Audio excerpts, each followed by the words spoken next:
Welcome to the Krueg Show, everybody. After Giants baseball, Larry Krueger, Dan Coccimilgio, Ryan Smith. Giants win, Giants win, Giants win. Just another laugher, as Krueg would say. Actually, Camilo Doval struggled in the ninth inning, but the Giants get the win, and they are remaining 6 games behind the Padres, 4.5 behind the Brewers, hopefully trying to chase down that final National League wild card spot. And the chat is rolling.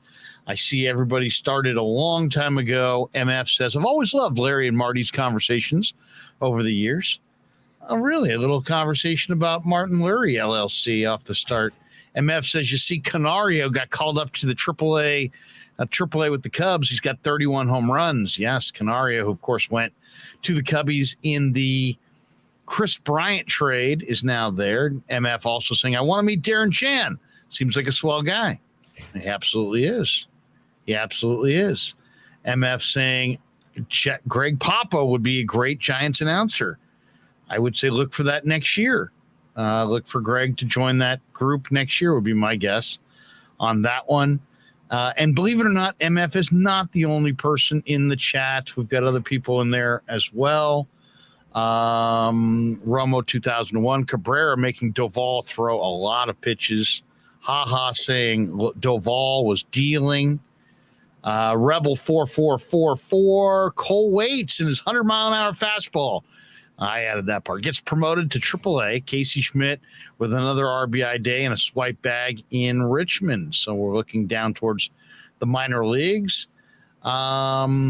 And, you know, a lot of people commenting on Austin wins.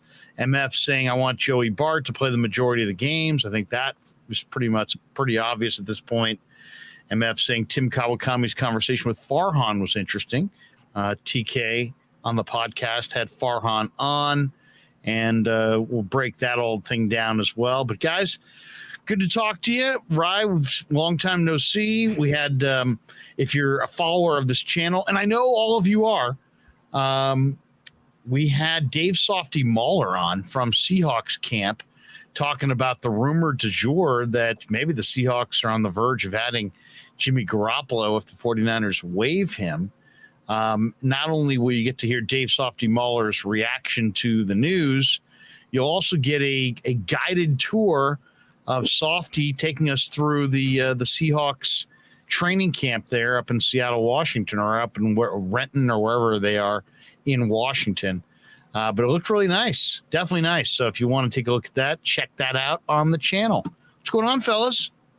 Hey, I enjoyed watching the game. Pretty little bit tight there in the ninth, but that called strike 3 on Cabrera reminded me of 2012, just an opposite pitch instead of the fastball that he took from Romo. Doval hit him with the nasty slider on the corner and rung him up with bases loaded. So it wouldn't be Giants baseball if it wasn't difficult, right? I mean, there's right. That. Lou Marson says, nice win. Have we seen the last of Brandon Belt? Strange pregame Kapler show. Did you guys catch the pregame Kapler? Caught a little bit of it, saying that I didn't catch it. Yeah, I guess Brandon texted him early, said his knee was bothering him, and Kapler used the analogy if his engine ain't ready to go full go, that he's best not being in the lineup if his knee's bothering him, and so they're going to see how he does tomorrow. But, there was also an interesting piece on CamBR, I think, put it out. It was on Twitter with Baggerly saying that Belt's days might be over. I mean, as far as this season, or that they won't bring him back next year? May not bring him back. There may not be a place for him. Let me see what it said here. It sounds to me like he's pushed back on Kapler a little bit. Maybe, yeah, it could be. It says if you're Brandon Belt and you're not a plus defensive first baseman anymore, and you're not a plus OBP guy, it's going to be hard to imagine where there'd be a place for him next year. Okay, but also, all right, I don't understand necessarily, I'm not trying to be a big belt defender, but I mean, you could pretty much say that about every single player on this lineup, in this whole roster. I mean, who's a plus defender and a plus on base percentage guy on this team? And I think after listening to Kawakami's interview with Farhan today, it does sound like to me that there'll be a major turnover. TK asked him, who were some of the guys that you could name that are kind of like staples for the year? And he said Bart, Duvall, Webb. This was TK. And Farhan kind of did his little chuckle, and he said, rather than name guys who are and singling guys we don't name as guys that aren't, basically, why don't we just say we basically need to do we need 2, 3, 4. Then he said 5 guys that can be in this lineup going forward that play 150 games and not be platooned. He mentioned the Dodgers, TK, about their first 4 to 6 guys in the lineup, how they're same guys every game. And Farhan knows that, he said, and that's what they're really trying to do. So if that's the case, then he must be looking at free agency and some trades, because there's no other way. They don't have it in their system. So did TK bring up at all, like, do you have regret over not trading Rodon for some pieces or Jock Peterson for pieces? Because if this is truly how Farhan feels, I mean, could he have really felt that much differently at the deadline? Well, yeah, exactly. Get him on a lie detector. I doubt it. He did say they felt like this team is as healthy as it's been all year, and that they had guys coming after the trade deadline that were just a few days away from 4 guys from being back in the lineup, and that they felt like this team still is a playoff team, and that they can, they're healthy. They got 41 games. Does he still feel left. Like that? I think they're 500. It's the 23rd of August. He thinks they're a playoff team. They're a 500 club. Yeah. I mean, he does think that they just have not played to their potential. Come on. Give me a break. Who's potential? The season hasn't gone the way they anticipated after coming off 107 wins. And, the fact that they re-signed Belt and Crawford suggested 107 wins, suggested that those guys should be brought back. And their bullpen was the best in baseball last year in ERA, and they didn't expect that it would fall apart. So why not? You use those guys a heavy workload. Show me the example. I mean, these guys are king on the analytics. Show me the example of the bullpen that's used heavily that bounces back the next year with a huge performance. It doesn't happen. You got to change those guys out. They leaned on this. They showed loyalty in their pen. The wrong thing to do. You should never show loyalty in your bullpen, because you're using those guys up, and then they're not going to be as effective the next year. So you're not getting you're not benefiting from showing loyalty. And then you allowed 3 big time right-handed hitters to leave. You didn't really replace any of them with any right-handed bats. Shocker that you're not as good. I don't know. To me, it's just like, sometimes I think Farhan's smart, but he talks to us like we're just total fucking idiots. And it's just like, come on, man. I mean, seriously, get real. You want to get real? Come on, let's talk. If you don't want to get real, shut up.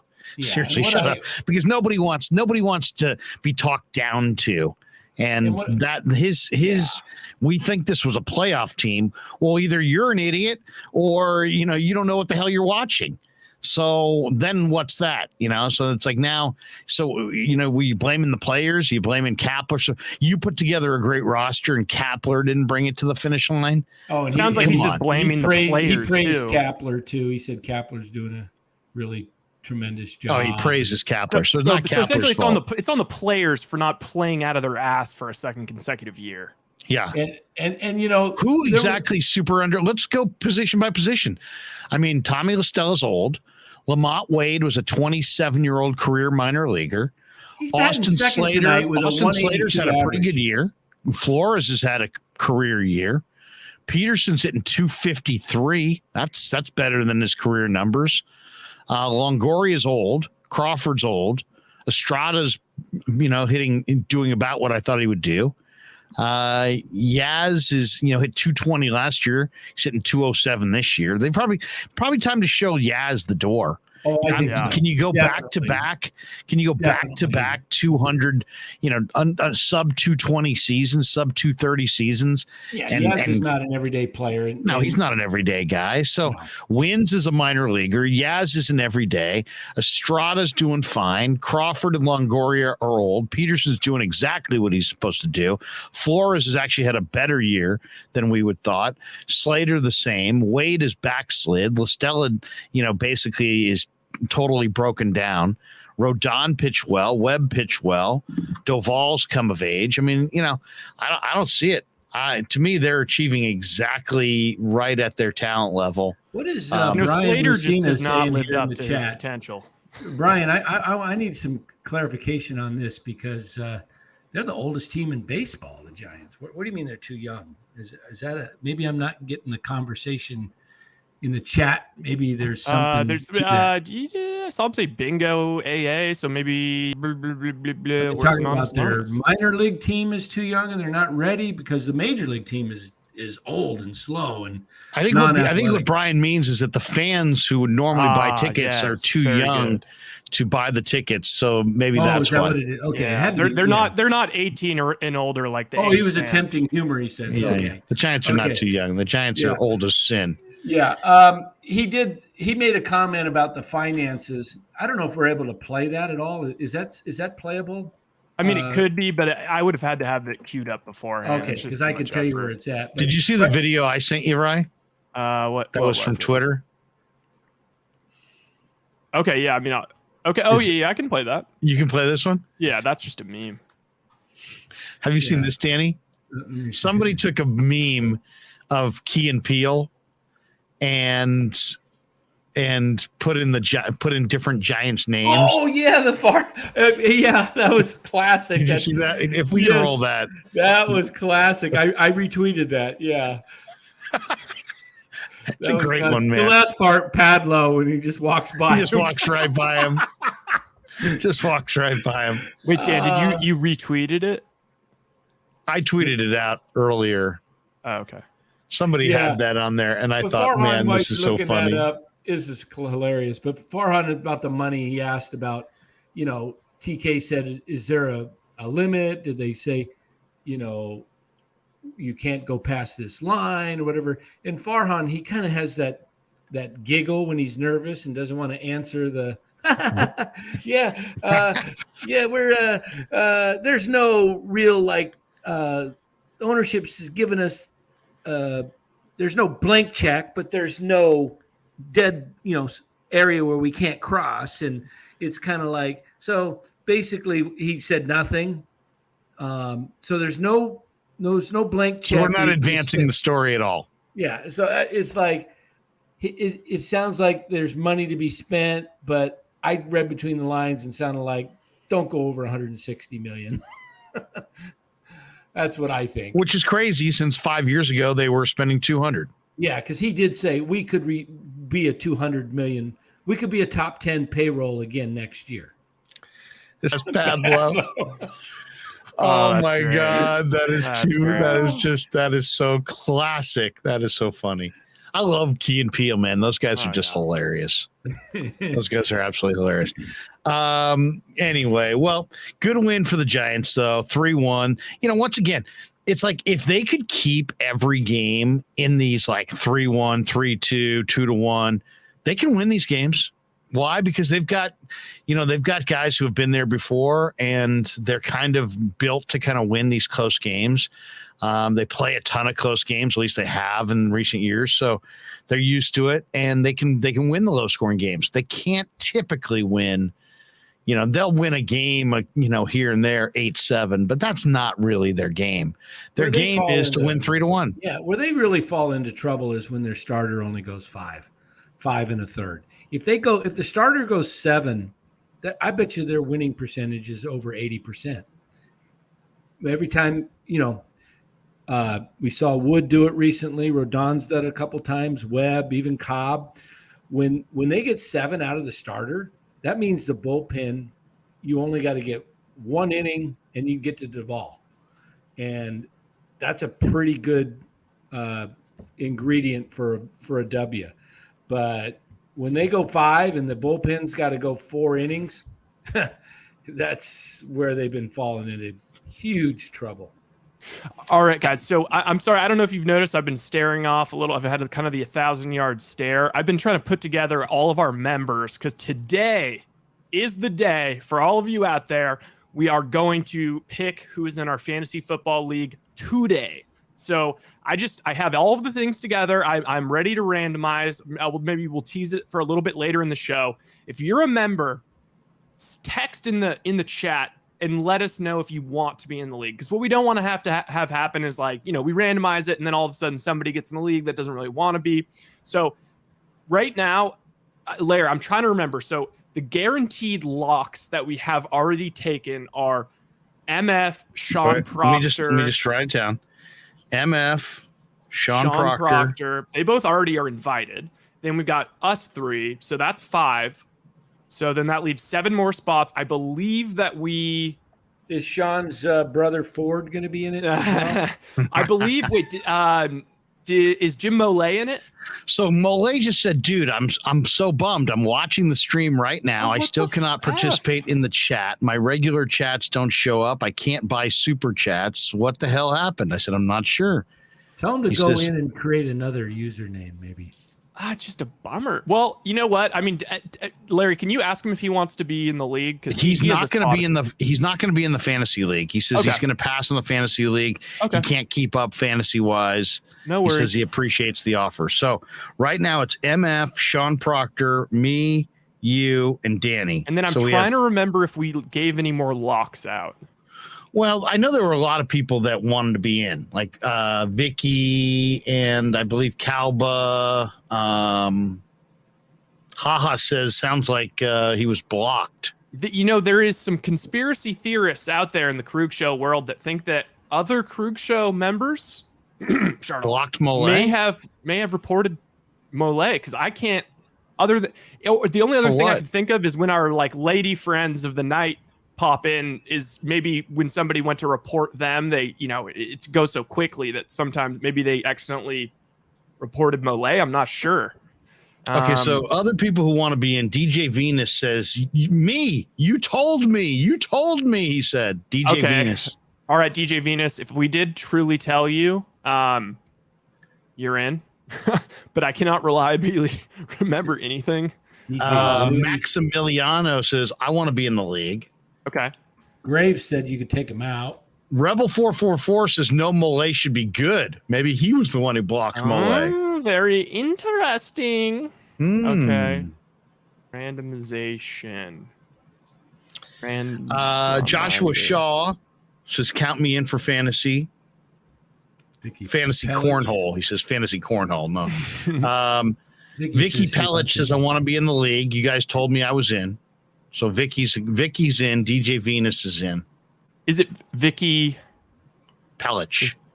Okay, well, you know what? I just did the random. Okay. All right, so Vicky's in. Okay, so that leaves 6 spots. So Vicky's in. Who else is in? DJ's in. And Vicky. Actually, that leaves 5 spots, and we have 50 members. Calvis has put me in the lottery. Okay. All right. Okay, this is what's going to happen. All right, I am going to. Graves said take him out of the. Okay, then we'll pass him. Says you can take him out. Okay. Josh Shaw will like to participate in fantasy. Okay. All right. You know what? Should we just let this thing rip? I know it's going to be very dramatic. All right. I have every one of our members entered into this list. Okay. We are going to take it's going to randomize and put it in order 1 to 52. Numbers 1 through 5 are in if they want to. We have to make sure though that every person that's in actually participates, because we can't have one of these leagues where just every week nobody's making exactly. So if we don't hear back from these people, then what we're going to do is we're just going to move down the list. We're just going to keep moving down. We don't hear back by what's today? Tuesday? By what? Well, when do we want to get this set up by? Because we want to do it for Sunday night. We want Sunday night's going to be our draft. Sunday night the 28th. Yeah. So we want to get this going as quickly as possible. So yeah, we should, and because we need to get everybody, we're going to have everybody who's going to be drafting with us is going to have the ability, if they want, to be in the live stream during the draft. Of course, even if you're not in the live stream, we'll send you the link so you can, draft, but we'll do a gigantic live stream while we're drafting. Yep. Okay. All right. Are you guys ready? Dun-dun. The question is, do any of my kids want to be in the league? Ooh. Well, and here's the other thing. Let me ask them around real quick. It could get weird if we did another league. If there is enough people that really, truly want to be in the league, then there's a possibility. Well, here's the other thing. Maybe we do like a Survivor League for, 12 other people or something. All right, Survivor guys. pool, you just pick one? Yeah. Because I don't want everyone to feel. I want everyone to feel like Val Ramos wants in. I mean, Val is a longtime member. These actually, if you want to see, these are in Val order. Ramos has put me in, coach. I'm ready to play today. These are actually in order of when they became members, which is interesting. XL Suffering Bastard was our first ever. So Clarence Beeks. I haven't seen him in the chat in a long time. Clarence Beeks? No, XL Suffering Bastard. Has he been around? He's probably just suffering, just so extra large. All right, L. Ron Hubbard. I don't even remember that one. Wait, Tony D goes, hey, no, this is for members right now, not your kids, Larry. Come on. All right. Yeah, you're going to fork up a $4.99. Did you just say L. Ron Hubbard? There's a Ron Hubbard. So my son Kevin does want to be in. Okay. So I gotta put him in because you know what? I love you guys. I like you people, but I love my son. You know what I mean? Wow. So it's like, and I love Danny as well because he's a sponsor. But I like you. Which one of your love kids? Dan. Which one of your kids? Well, this is one that I'm not sure of. No. This is we could use a code name if you don't want to. He looks a lot like my neighbor, and I'm not sure what's going on there. But no, yes, my son Kevin. Kev. All right, Kevin's in. My oldest boy's in. All right, that's 8. So that means 4 more. Okay, here we go.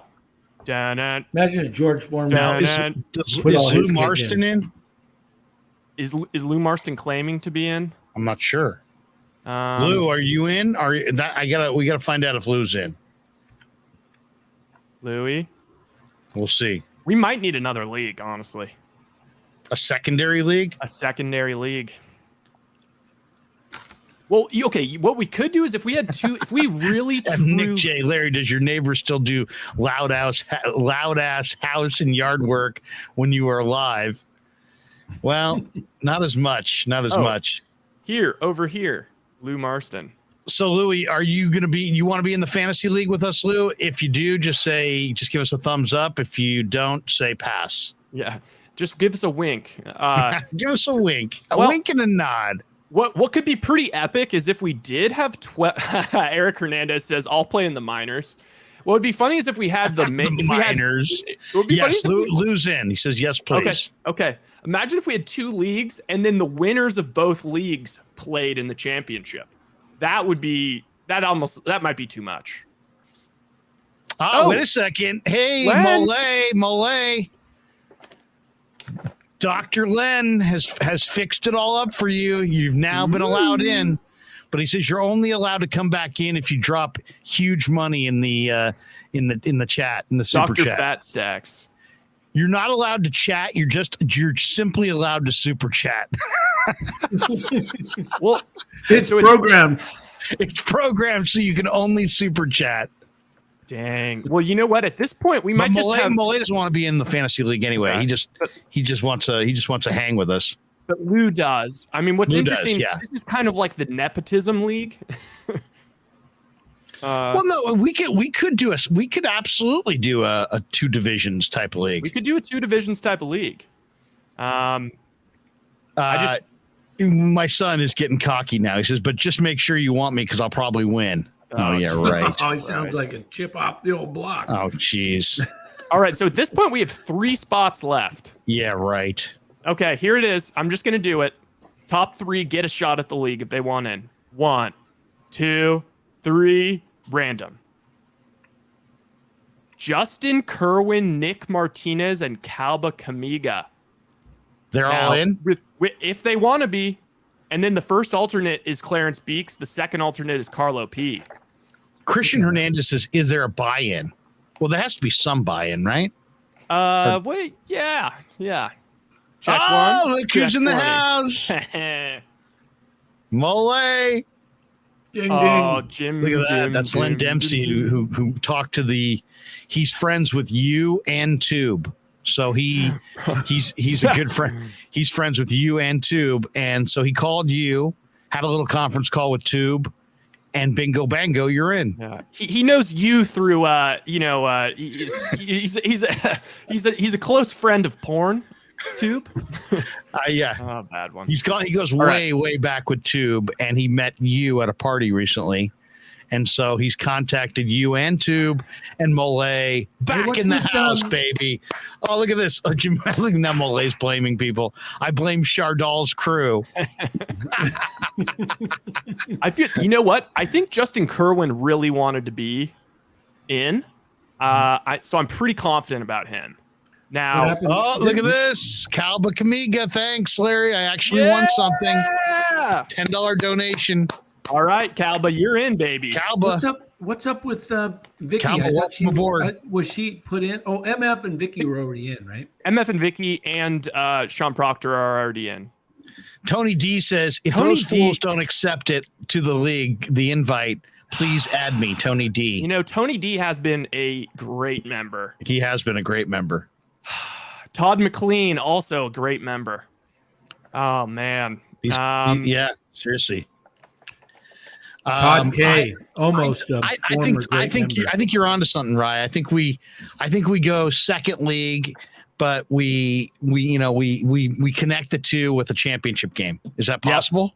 Can that be done? What we're gonna have to do is essentially we'll just have 2 different fantasy leagues, but we'll kind of pay attention. What'll be interesting actually is if we have 2 different 12-team leagues and then the winner of both play in the Super Bowl of our fantasy thing.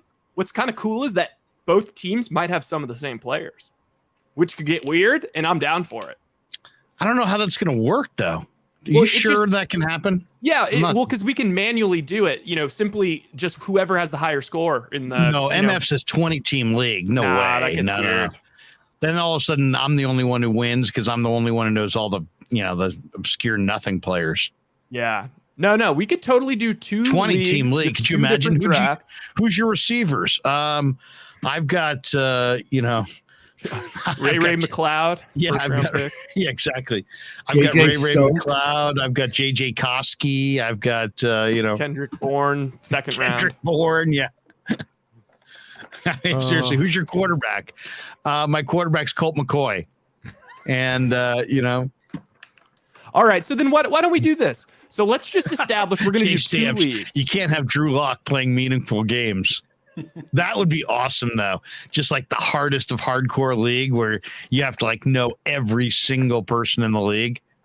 Hey, here. This is okay. Here, who here that's in the chat right now feels responsible, has enough? You really just have to have a pulse, but feels like they are responsible enough to be the commissioner of the second league. Oh, wait a second. Now we're asking him to be the commish of the second league.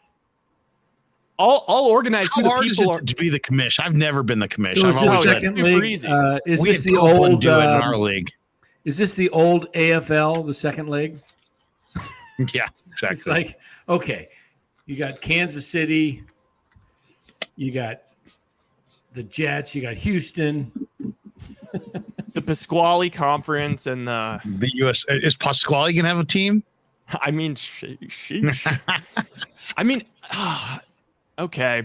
All right. MF's in the first league.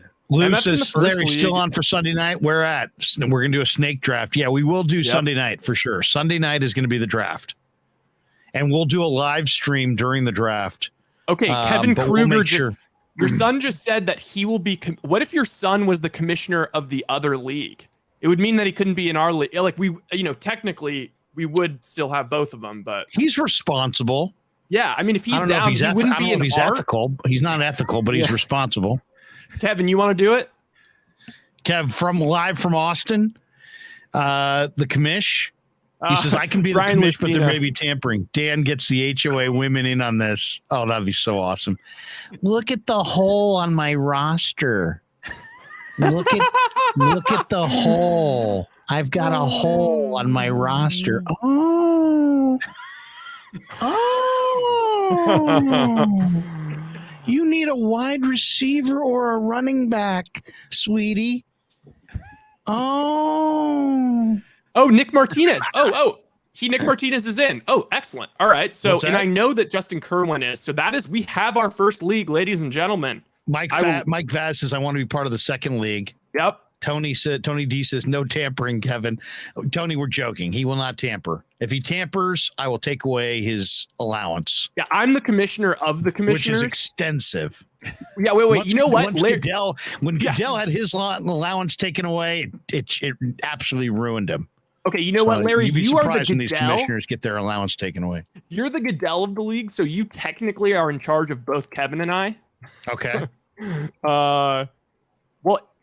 Okay, so if Kevin, I'm gonna bear hug you guys. I'm just like Goodell on the draft. Just gonna lift you up. Get over here, you monster. Okay, so that means we have one more opening for if Kevin is out, then that means we have one more opening in our league. One more opening? Yeah. So if Beeks wants it or Carlo P wants it, I'll give it to either of them. Well, sadly, we have to do this right now because we gotta make this come together. We can talk about it all we want, but it's gonna. I know it kind of puts a lot of credence. Carla P says, "I want it" with an exclamation point. All right, P, you're in. 2 exclamation points. P, you're in. Beeks, did you speak? Speak or forever hold your peace. Beeks is like, get lost, maggot. Because that was the line from Trading Places that Beeks used. Okay. Excuse me, I'd like to make a phone call. Get lost, maggot. All right, so this is all. I'm going to share the screen right now with we're establishing league number 2. This is just right. Okay. Beeks, did Beeks get in or? Beeks has not responded. Beeks, but okay. So right now this is league by a nose by Carlo P. So wait a second. You took Kevin out of the first league. And now he's commissioner of the second. If he'd like to remain in the first league and someone else wants to be commissioner of the second league, could do that. That's all right. He can be the commissioner of the second league. He didn't want to go head to head with his dad. Okay. He can't handle this. He can't handle any of this. Maximiliano, you're in. All right, peoples. This is gut punching time. You just got to say you want in, and you have to be reliable. You have to be reliable. You have to be reliable. Yeah, seriously. I don't know what else we can do. All right, Joshua Shaw. We could probably ding their account for 12 months up front. Joshua Shaw. Is Shante Ortega in the league? Shante. Jay Stamps. Shante, do you want into the league? He goes, wait. Shante's not a member. Oh, Shante's not a member. Shante. Okay. You have to be a member. All right, Mike. Okay. The wait a second. Christian Hernandez says, can I be in the second league? Christian Hernandez, you're in. Hernandez. Jay Stamps. Come on down. Jay Stamps, you're in. Stamps. Does Jay Hutch not do this? There's a lot of math involved. I don't know about Murfreesboro. Yeah. Plus, we can't have him whispering at the draft. No. Todd McLean, you're for sure in. All right. Todd McLean. Wait a second. Shante says, I've been trying to be a member. Okay. Shante, you've got four spots left. Somehow figure it out. Dry, you have any advice on how to be a member? Shante, are you on the mobile? Can you get to your laptop and open up YouTube? That's just the easiest way to do it. Shante, find your mother and father's wallet. Look for the credit card. You ever see that one with SNL and the guy's like, all right, kids, go find your parents' wallet. Oh, man, it's classic. Burger? No, Wait, Burger. Burger? Your Where's son Burger? said, can I get Burger to play? Burger. You know what? He can come in and play if he comes and says Burger. You can get Burger, but you got to get him quick. You better have him text in. Okay, and he's got to humbly admit that the Celtics suck and that he was wrong. Yeah, we'll put Burger down as the 12th spot. Okay, Shante, this is what you do. I'm going to place hold for you. Eric Hernandez says put me in league too. Oh, we got two Hernandez. Christian, we can only have one Hernandez. What if that would just be so wrong? Okay, Christian Shante, Hernandez and Eric Hernandez. Shante, I'm going to walk you through this. If you were on your phone and you have to be on your phone, then what you do is you open up the YouTube on your phone, either through Chrome or on Safari. Then you have to go to request desktop site. Then once that happens, you'll have the option. Carlo P. Boston Burger? Yes, Boston Burger. Boston Burger. I like that. That's his name, Boston Burger. Wait, what was the other Hernandez? Angel. Eric Hernandez. Angel. He goes by Angel. Yeah. So we have one spot left. Who do we give it to? I feel bad if we have one of our OGs that has not been in here. We could give it to my son, and then I could take it away from him, my other son. I mean, you know what? He's already in all kinds of leagues. Yeah, I want Burger in. I want Burger in because if your son's going to go through the effort of being commissioner, he might as well have a friend in there to talk shit to. Exactly. Lou Marson says YouTube member is so easy, even a caveman can do it. Well, actually, that leads me to believe that maybe I want him in our league. If you can't be a YouTube member. Derek Brantley says, "Let's go." Is Derek Brantley in the league? Derek Brantley is not a member. Not a member, Derek. You're not. I think he might just be excited about the general happenings. I think he's excited about the Giants tonight. Yeah, exactly. We specifically did this after a Giants victory. You know what else? Wait a second. Kev says I've called Burger. Burger Kev, is in. Call him Boston Burger. Put his name down as Boston Burger. Call Boston Burger and have him call into the number. That's a placeholder. Look at this. Shante Ortega trying to buy his way in for $1.99. Will this get me on? It's a $4.99 a month, and we'll take a 12 months. You get an italicized. 99 cents off. $48 donation will get you in, Shante. Okay. Wait. Another very important thing, everyone. Okay. Brian Lucena. Shante, you have to send $1.99 to each one of us in the chat right now. Okay, well, wait. This is extremely... Wait, haha. He says he's trying. Ned Cletty's not in the fantasy league. He says it's beneath him. No, it's not beneath him, but he's not in. Okay. I want Boston Burger to call in. I want an apology. He never came in the show afterwards. The bet was during the series that whoever was wrong would have to admit that I'm a loser and my team sucked. And you guys wait. He never fell on the sword. Boston Burger never fell on the sword. Okay, guys, come on, this is really, really important. This is really important. Okay, I'm going to send in the text line number for the show. Send to that number, send your email address and then your name on the YouTube. I'll also give you the option of sending it to my email, but because we got to get everyone's emails or else it's going to get weird. Eric Hernandez says, when's Ned coming back on the show? We talked to him today, actually, and he'll be on later this week. Sportslive.com. Oh, look at this one. MF says winner gets a signed Krueg Show T-shirt from the fellas. Oh yeah, we'll do that. We can make that happen. Kyle Martinez is not entertained. How long is this going to take? Sorry, this is it just has to happen. I'm sorry. I know. Kyle's like, hey man, I know. Baseball. I can stomach the length of Farhan's rebuild. I can't stomach the length of you putting this league together.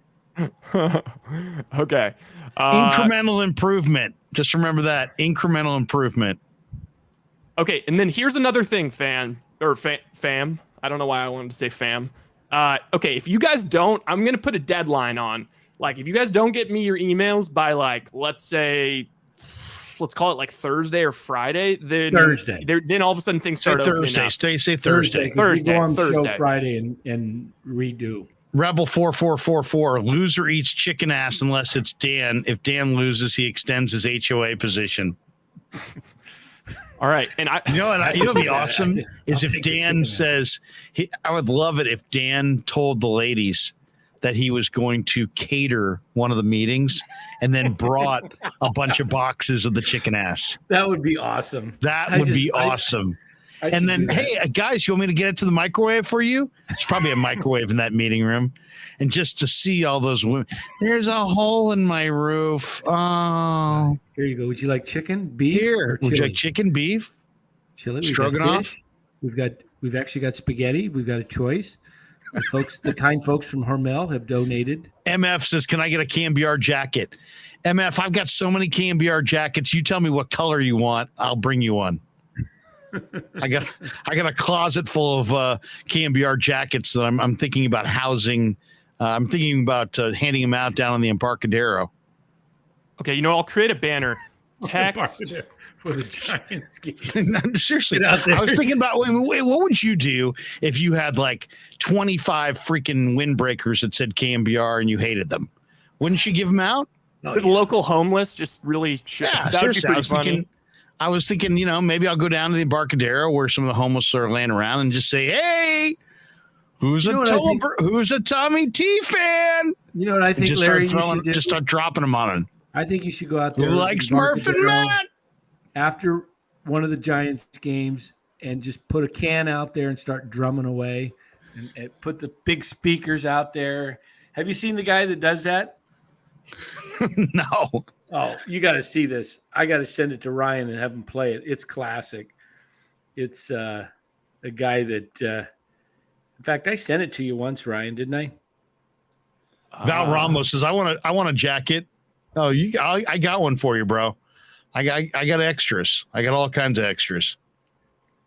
I can start my own. Side business with just KMBR gear. The meeting Sunday night is on the third deck at the Oakland Coliseum, by the way, down the left field line. Yeah, exactly. Bring your date. Sit up high. Oh man.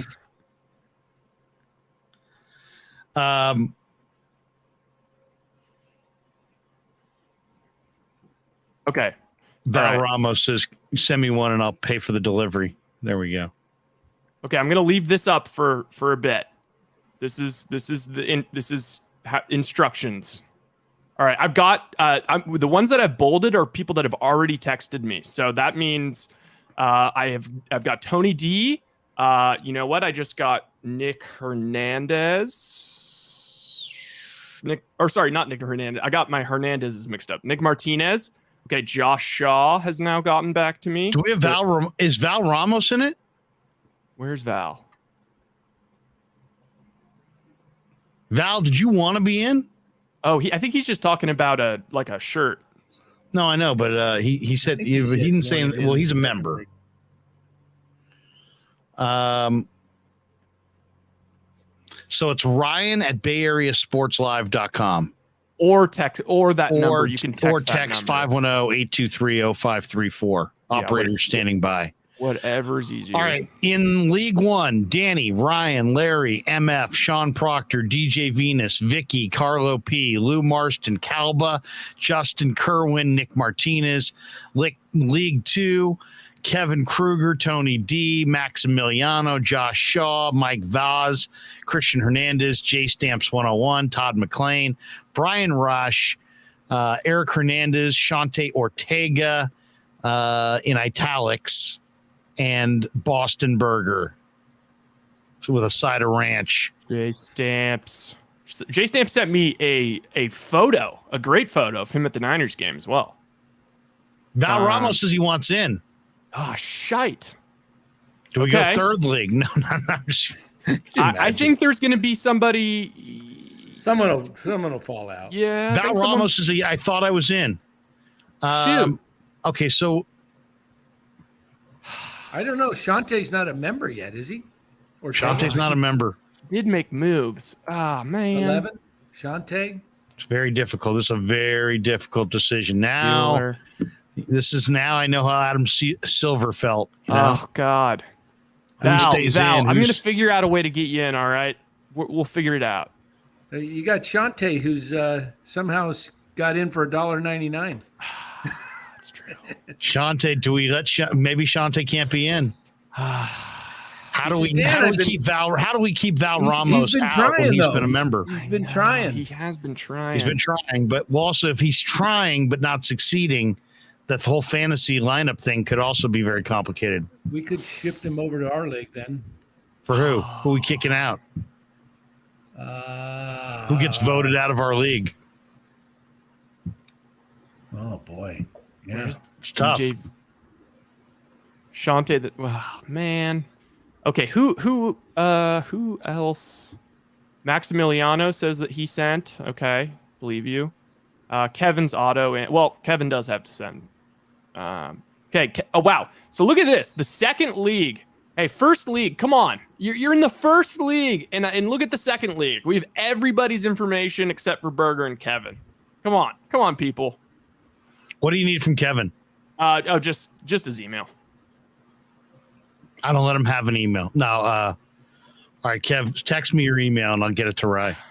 Yeah, I'll channel my inner Farhan to get him on the roster. Lou Marston says, Larry, let Val Ramos take my spot. I'll take one for the team. Look at Lou. Okay, if Val Ramos is like good friends with somebody in here, Lou says he can take his spot. They could co-manage. Lou just said he can take his spot. Lou. Is Lou being a good guy? Yeah, Lou's being a good guy. So Val Ramos in. Okay, Lou, you will not be forgotten for this. Fact, Val Ramos or Shante Ortega, $4.99. He's in. He's a member. Green. That's Kyle Martinez. Oh wait, Shante Ortega's green. Go back. What's that? That's a donation. Doesn't that mean? Oh, that's not a member. Green. Oh, I thought Green was a member. No. Well, so the winner of the Super Bowl of this DJ Venus is sending his right now. Instead of getting the Lombardi Trophy, we'll get the Lou Marshall. How do you say it? Wow, that, you know what, Dan, you're on to something. Okay, what do you think about this? This is how cool our community is. The name of our fantasy football trophy is the Lou Marston. Yeah, we name it after Lou because he showed great sportsmanship. The Lou Marston Sportsmanship Award. That'd be awesome. Or maybe that's the second place. MF says, did Larry ever win the KMBR League? So me and Covey battled for the final, and I was beating him in the fourth quarter. And I said to him, I said, what do you want to do? You want to battle it to the end? You know, it's a winner take all kind of a situation. And we decided to split it. So that was just because we had gone the entire year, and it was like, you know, I didn't want him to lose. He didn't want me to lose. I was going to win. He ultimately won by a point or two. So we shared it. Wow, so Lou says, I'm one of Larry's friends for life. We help people out. How sweet of you two guys to just Lou's the man. Kind of thank you, Lou. Reach the Super Bowl and just agree to have a tie. What? This one, Todd McLean. Does the person who comes in last place overall have to wear Larry's tight Warriors jersey? Now, here's the biggest question that we've yet to answer. What do in the KMBR League, for example, only happened to me one time, but it happened to Murph many times, and it happened to poor Raph, our buddy Raph, constantly. Marty's producer. The lowest score of the week used to have to do a video, like apologizing to the rest of the league somehow, some way through a video. You had to do a video. So what is the payment going to be each week for the lowest score of the week?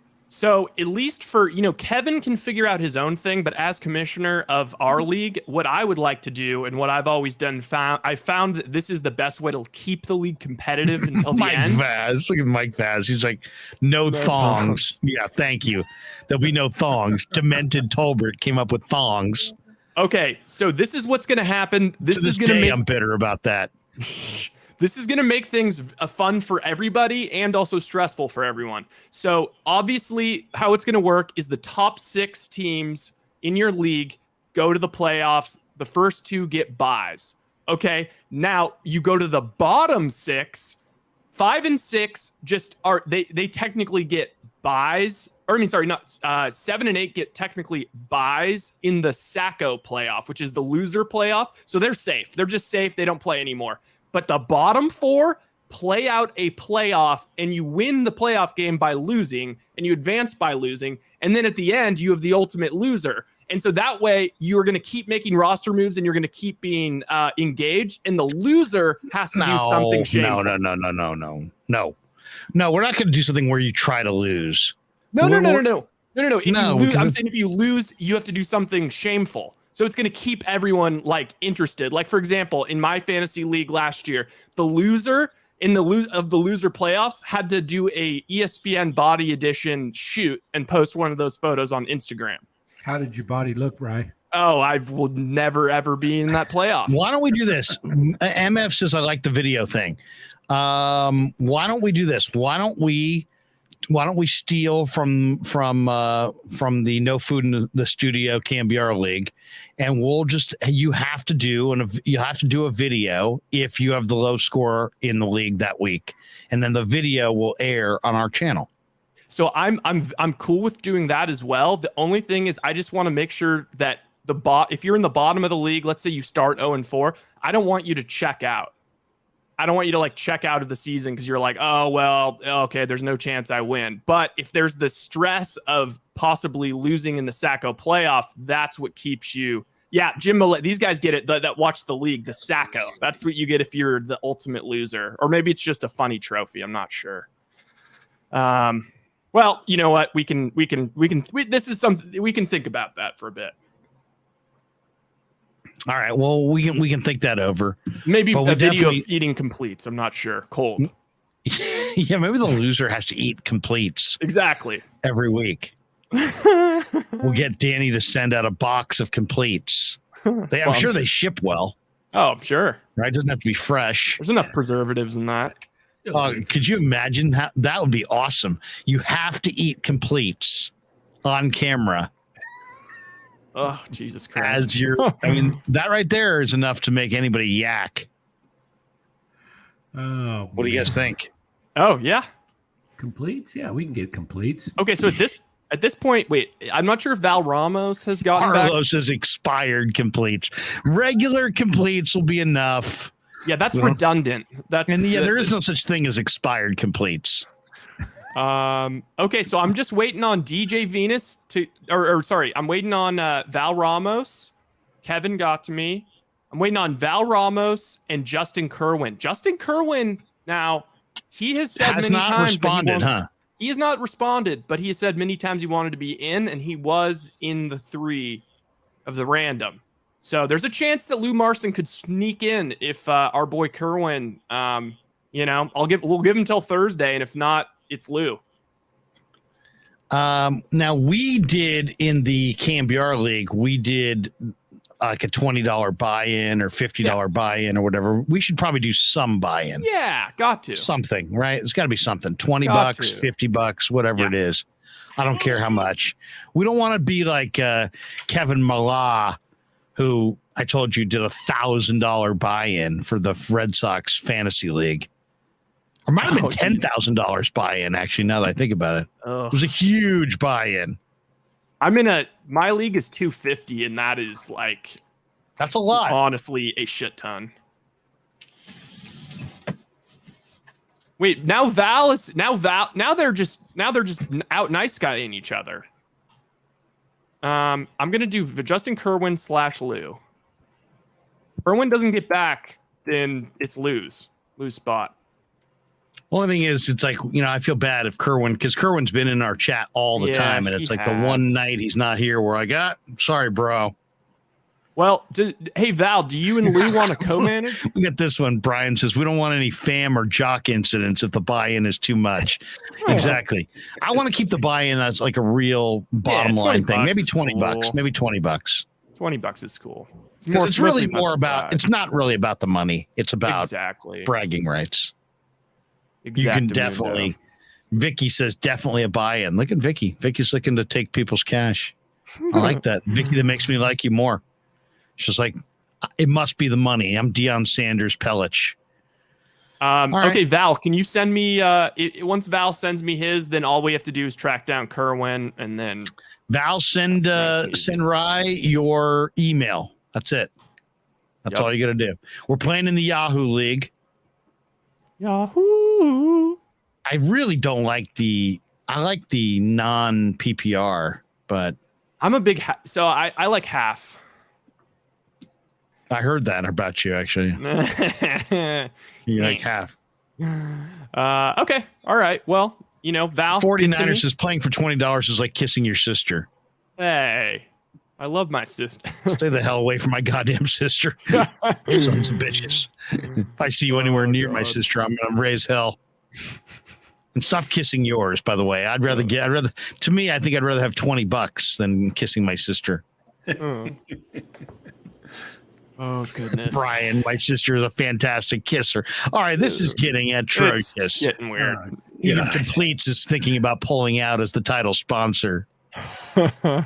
Marcy says 25 makes it an even 300. I think that's good. Yeah, there you go. Look at that. Look at that. We got a financial wizard in the house. Let's make it 25. 25. Everybody cool at 25? Say yes. Hey. Raise your hand. Hey. All in favor, say aye. Aye. All opposed? Thank you, Del Boca Vista. 25 There's a has hole it. in my Yep. roof. Oh. Yeah, HOA. I do see that hole. We have anybody to second that? Ooh. I second that. At least Danny's kept his shirt on.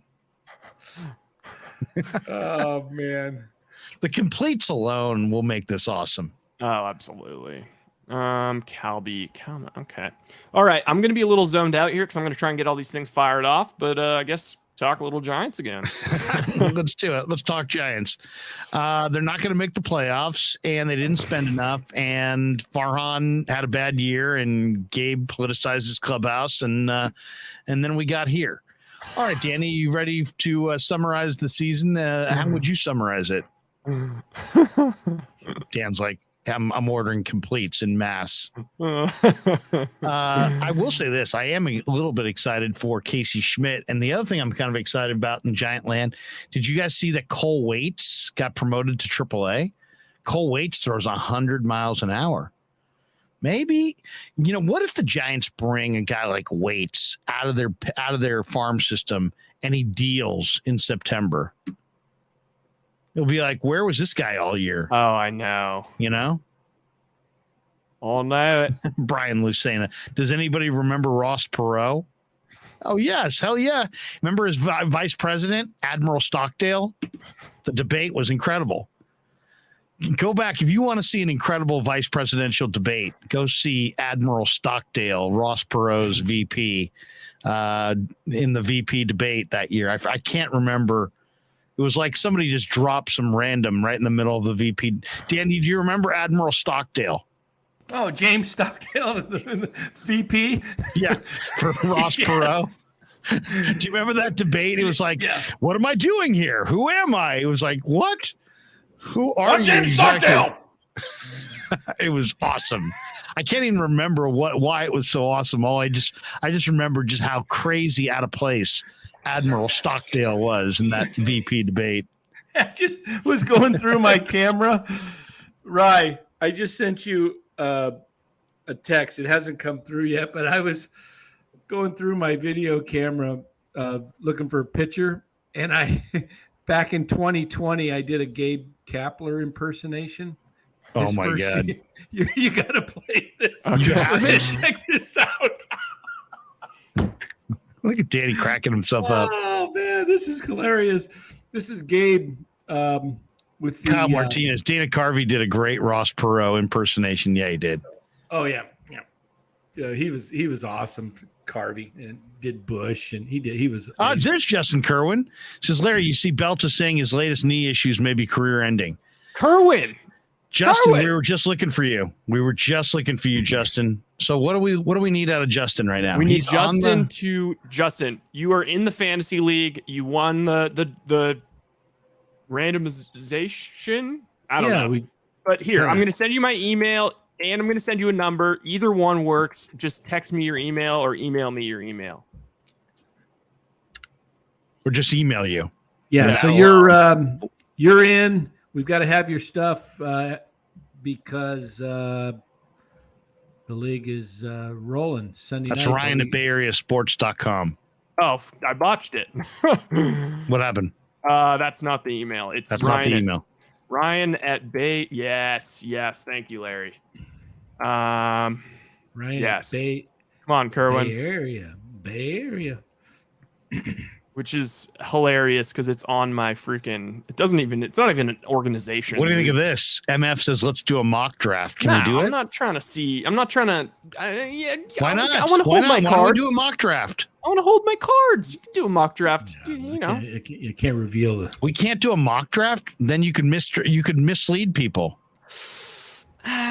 First pick overall goes to Ryan Smith, and he takes Danny Gray. He takes Danny Gray.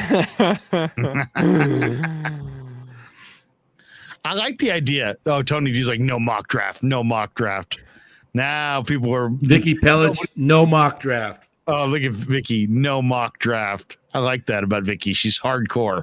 Hey, All right. Put that up. We got Gabe Kapler here. This is Gabe Kapler at 2020 during the shortened pandemic strike season. Here's the question, though, for those of you in the chat, as you're listening to Danny pretend to be Gabe Kapler. Yeah. If you had the very first pick in the fantasy draft, who would you say will be the first pick?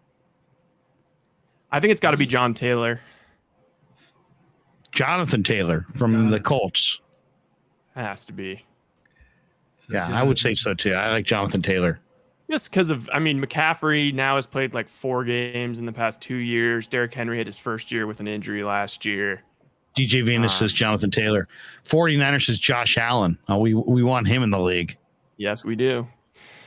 All I'll tell you guys is anybody who knows anything about fantasy knows you always take your defense first. All right? That's just common sense. That's just common sense. Get defense out of the way. Also get the kicker that you want. It means everything. Everything. Justin Tucker.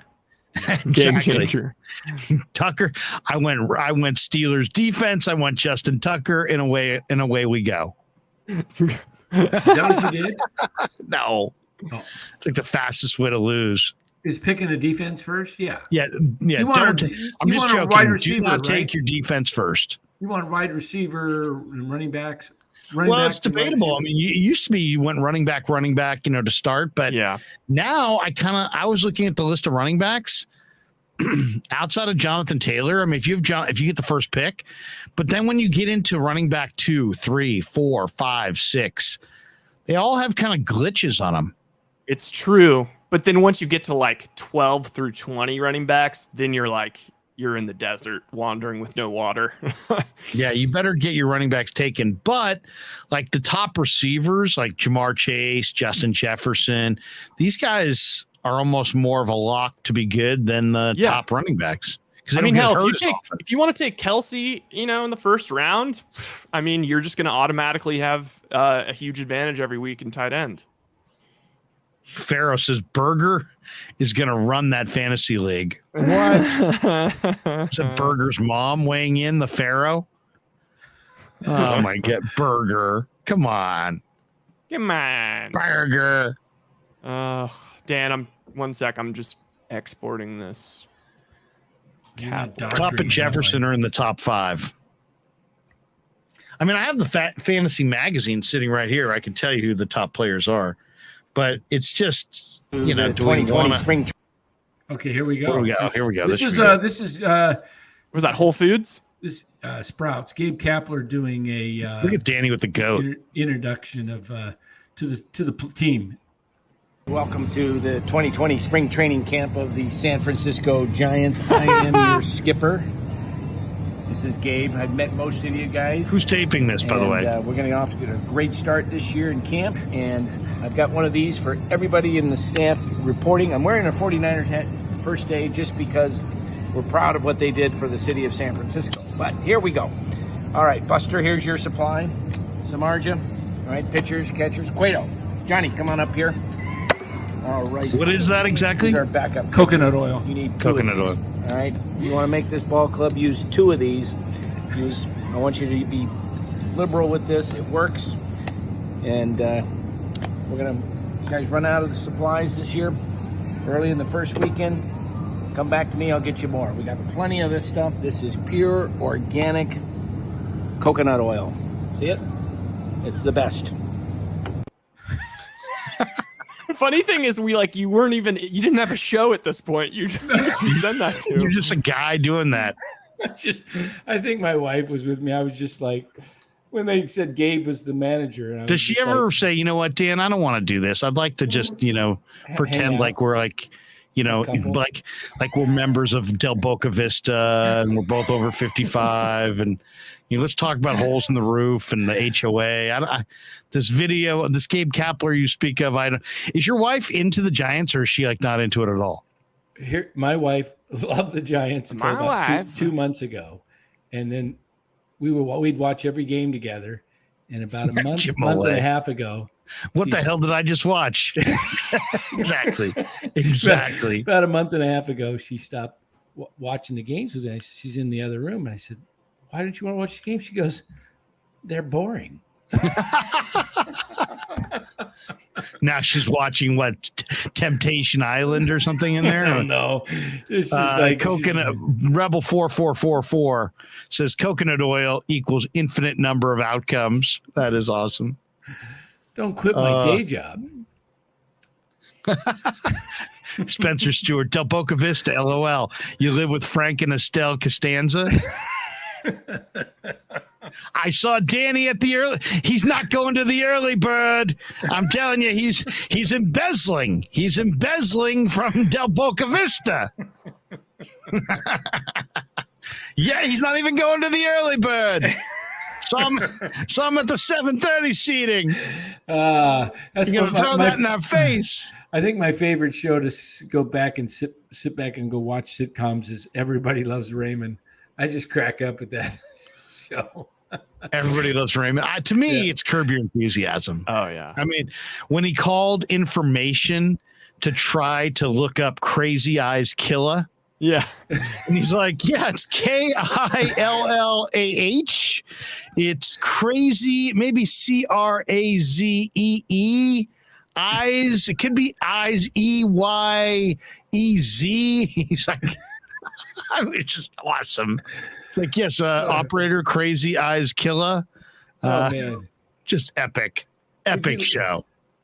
Could you live with that with your mom, dad storming in every time in your house, just walking in? It's like unbelievable. Brian Lusana says Arrested Development. Yeah, that's a great one too. That is great. And then our friend Bob Loblaw. Yeah. His name was Bob Loblaw instead of blah, blah, blah. Yeah. Can you still do that at the airport? Can you go to the white courtesy telephone and have somebody paged? Oh, I heard one the other day. Bob Loblaw to white courtesy telephone. Bob Loblaw to white courtesy telephone. I gotta find that one. I taped it. I was at an airport and it was hilarious. It was over the loudspeaker. See if I could find it. IP freely, white courtesy telephone. IP freely, white courtesy telephone. Now we're just amusing ourselves. Jack. Oh man, good day today. So we're set. So okay, so somebody was saying what time? It's 6 p.m. on Sunday. Wait a second. Justin Kerwin's like, so Larry, what's going to happen on August 30th? Jimmy G cut or traded to Seattle? I think I think it'll still be a trade. I do. I know people are saying cut. That seems to be the chic thing. But ultimately, as we get down to the deadline, all these teams that are saying, we don't care, they're probably going to lob one call and say, hey, I know you're going to about ready to cut them loose. How about we'll give you a day 3 conditional pick for Jimmy? So that'll be my guess. My guess is that some team, Cleveland, Seattle, New York Giants, somebody like that, Detroit, whoever, Rams, whoever wants Jimmy will say, here's a conditional 7th or 6th. That'll be my guess. I think the 49ers will get something for him. but I don't expect it to be anything of significance. I don't think they'll cut him loose to go to Seattle, though. I mean, I think in an ideal world, the 49ers hand deliver Jimmy to some team that's not Seattle or the Rams. right. Right? Don't you Yeah, think? I mean, absolutely. Isn't that what this is about, really? It's about hand delivering Jimmy outside the division. So I think ultimately that's what it would be. Heck, there's any number of moves that it would be interesting to see. I mean, does it involve other guys at the cut down? Like Trace Sermon. If you told me that Trace Sermon was going to get traded, I wouldn't be shocked by that. Would you take Jimmy G and Trace Sermon and another player that's going to get cut off a deeper roster like the Niners for a player or a pick? I would. It's going to be very interesting upgrade your team. because I saw your 53-man roster on Twitter. Yeah, what'd you think? I liked it. Some people are losing their mind. My God, you went with 2 tight ends. All right. Jesus, relax, Johnny. Go with another tight end if you got to.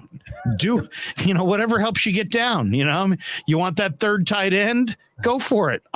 In my world, I'm fine flexing out Juwan Jennings, who's slow and slowish, and or going with a guy like Poe, who's really powerful as a jumbo package tight end. To me, how often does a team really use their third tight end? Especially if you got one on the practice squad that can come up if you go through 2 in a game. Unlikely. But if you did, you got somebody for the next game. So, and also all these guys, all these tight ends that they have, none of those guys are getting picked up on waivers. Right. Nobody's picking up Ross Dwelly. Nobody's going to pick up Tyler Croft. Okay. Nobody's going to pick up the guy they cut today. What was his name? Hudson. Yeah, Tanner Hudson and Ross Dwelly and Tyler Croft, and these guys are making it through waivers. That's why I would cut those guys. That's what they got to do is send guys that'll clear waivers. And exactly. Hold on Purdy's to the not guys. clearing waivers. No. Poe's not clearing waivers. I don't think. McCrary Ball's not clearing waivers. McCrary Ball probably isn't clearing waivers. There's enough. I mean, also I was, we were talking about this today. The 49ers had a great, and I'm not talking good, I'm talking about great draft. Yeah. They had a phenomenal draft. Yeah. And if you look at their draft and combine what they did in the draft and who they got after the draft, this could be John Lynch's 86 draft, the 22 draft.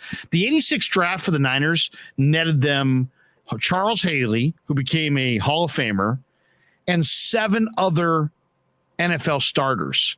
Yeah, John Frank, tight end. This year's draft could be better than that. I mean, I counted, if they keep the rookies that I think they should keep, I counted a 12 rookie class.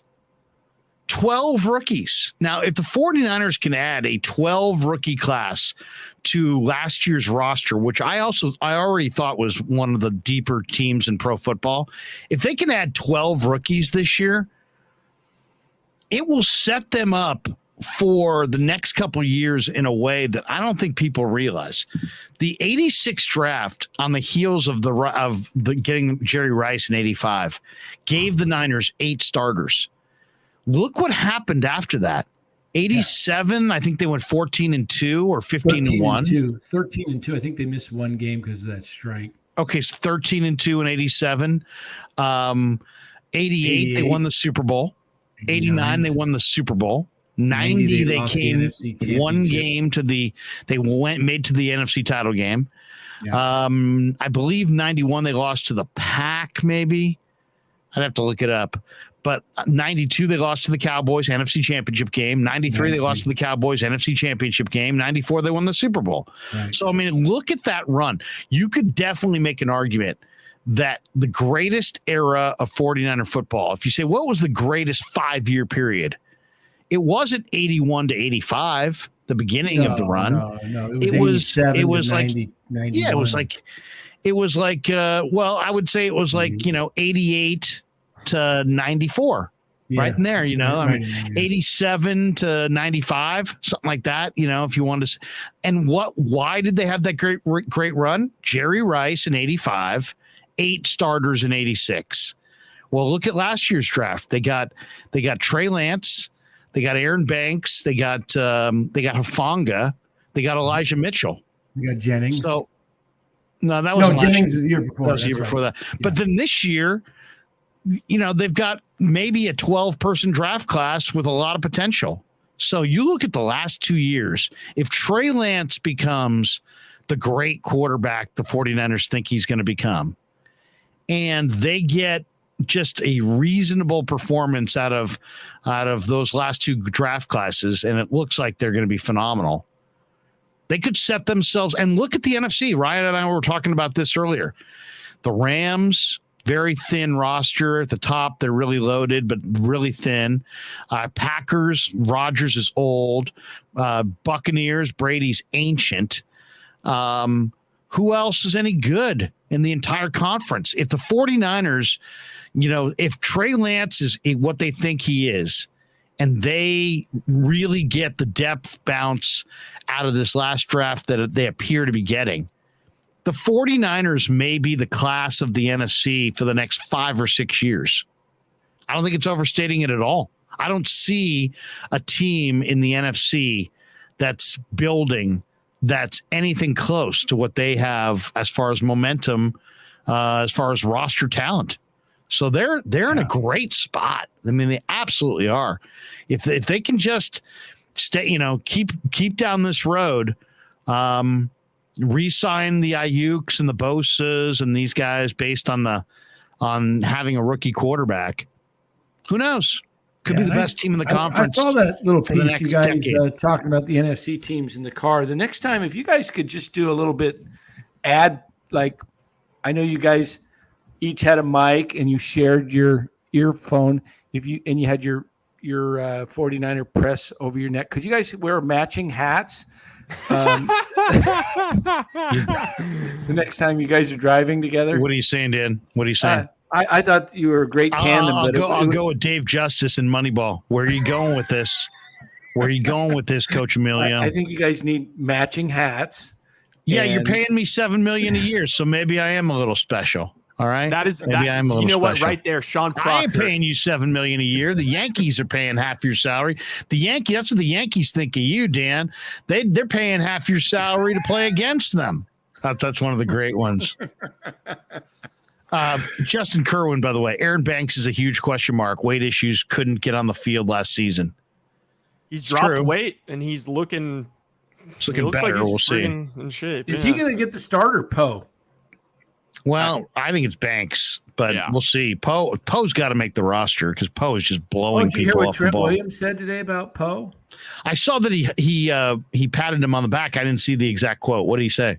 I'd have to look it up, but it was pretty good. It was something about the fact that he's hadn't seen a guy like this, explosive as a rookie. I mean, that's the thing. I mean, what does it take to be a great offensive lineman? Strength, quickness, power. It's not just strength, but it's functional strength. Yeah. Long arms, the desire to fight. You got to like to fight. It's a hand fight. And Poe is just so overpowering. When he sets his feet and bows his back and fires his hands, he gives no ground at all in pass protection. And as a run blocker, he's so damn quick that he gets his hands on you before you get your hands on him. And as Dusty Gold just said here in the chat, leverage.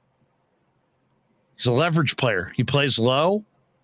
I love Poe. When I watch Poe, I see a Pro Bowler. I see a Pro Bowl offensive lineman. Yeah. Why? Because he loves to hit. He moves people in the run game. He gives no ground in pass protection. I think he could play any of the 3 spots inside if he had to. Either guard spot or center. If I were them, I'd go with Banks and Burford as the guards, and I'd go with Poe as the center. That's Oh, what I'm Brendel. really hoping ends up happening. Yeah, Poe at center. That'd be so quick, that line, and explosive. That would be so cool. Because then also it's like we have our 3 interior linemen are all first or second year players, and it's like they can grow together with Trey, and of course we got Big Trent, but man, that would be so sick. Eddie says, short fella, but in Poe we trust. It's not about your height, it's about your arm length. Because if you have long arms, you can keep guys at bay. So He also might be backup fullback for all we know. he could be. He could be the backup fullback. He could be the backup tight end. He's very athletic. Yeah. Sean Proctor, you guys feeling me, Rye, on Bosa Defensive Player of the Year? 100%. I think He's not. He's totally dominating. Yeah. And think about just that extra split second that they're going to get because our secondary is so improved. Like, I feel like he could have 5 to 7 more sacks. MF says, how's McGlinchey's knee? Yeah, I mean, it's the thing. It's like McGlinchey's got a knee. I saw Shanahan talking about it today. They still think he's going to be out there week 1. So that's good. But I thought maybe they were going to have to put him on the IR. Verrett went on the PUP, so he's ineligible for the first. Kalia Davis on the NFI, Verrett on the PUP, and there's a little bit of concern about McGlinchey. But overall, I mean, at least going into this third and final preseason game, the 49ers got to feel really good. Who's the backup tackle from McGlinchey? Is it Moore? Jalen Moore? It's Colton McKivitz, right? Yeah. He's the third tackle. So That's the one area. That's the one area. Make a club. Probably. Who? Huh? Nick Zakel will probably be on the practice squad. Yeah, I think he's practice squad. Yeah. The one, area I'm eager to see is, do the 49ers trade Trey Sermon, and do they, can they find like kind of what they found with Laken Tomlinson a few years ago, where they had find a former first round pick who had kind of fallen out of favor, and I think they got him for a 5th. And then he had a nice little run with the Niners. Well, the Bears have Tevin Jenkins. They drafted him to play right tackle. He's been playing guard in the preseason, but there's a lot of talk that the Bears are rebuilding and may actually shop Tevin Jenkins. And Justin Fields' best friend at Ohio State was Trey Sermon. So, you know what? Maybe if you're the Bears, do you take Trey Sermon and maybe a day 3 pick and throw a guy like Tevin Jenkins to the Niners?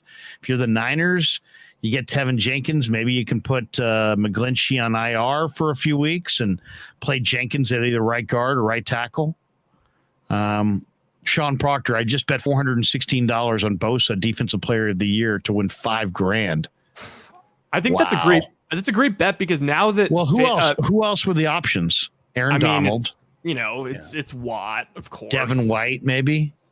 I mean, well, here's the thing. I think who are the most? I mean, Micah Parsons. I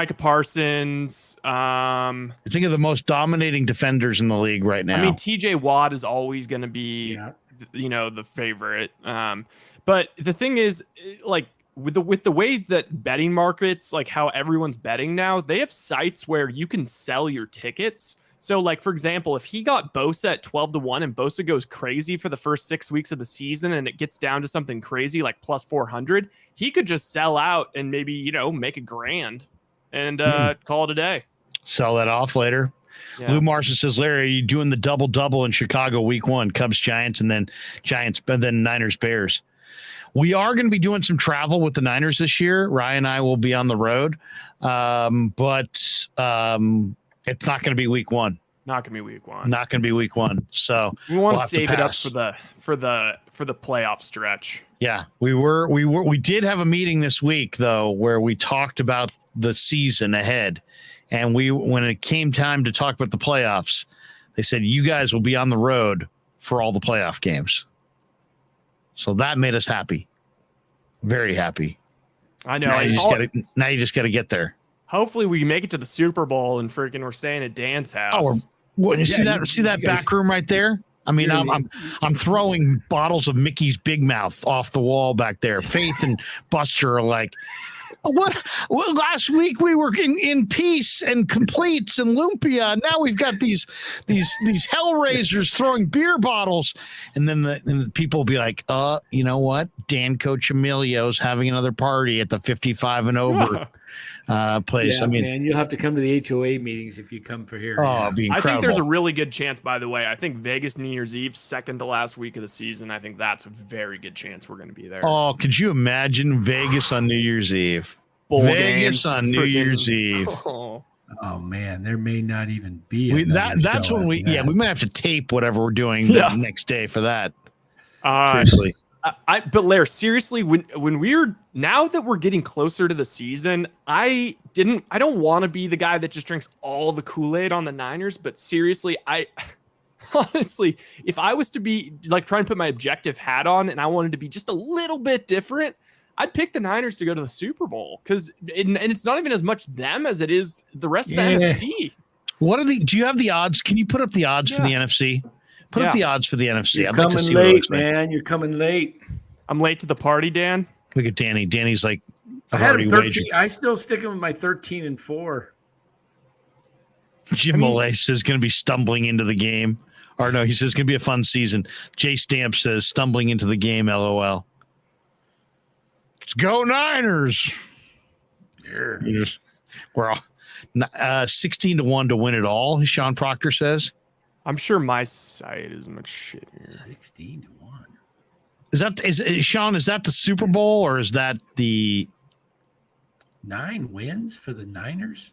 I'd take that. Are we trying to make me bust out my glasses here now? Sorry. My God. Wait, where's I've just got conference championships. There we go. Sean Proctor plus 775 for the Niners to win the NFC. Ahead of him? Who's ahead of them? Tampa and the Rams? I've got 14-1 here. To win the conference? No, to win the conference, it's are got to be 7-1. 7-1.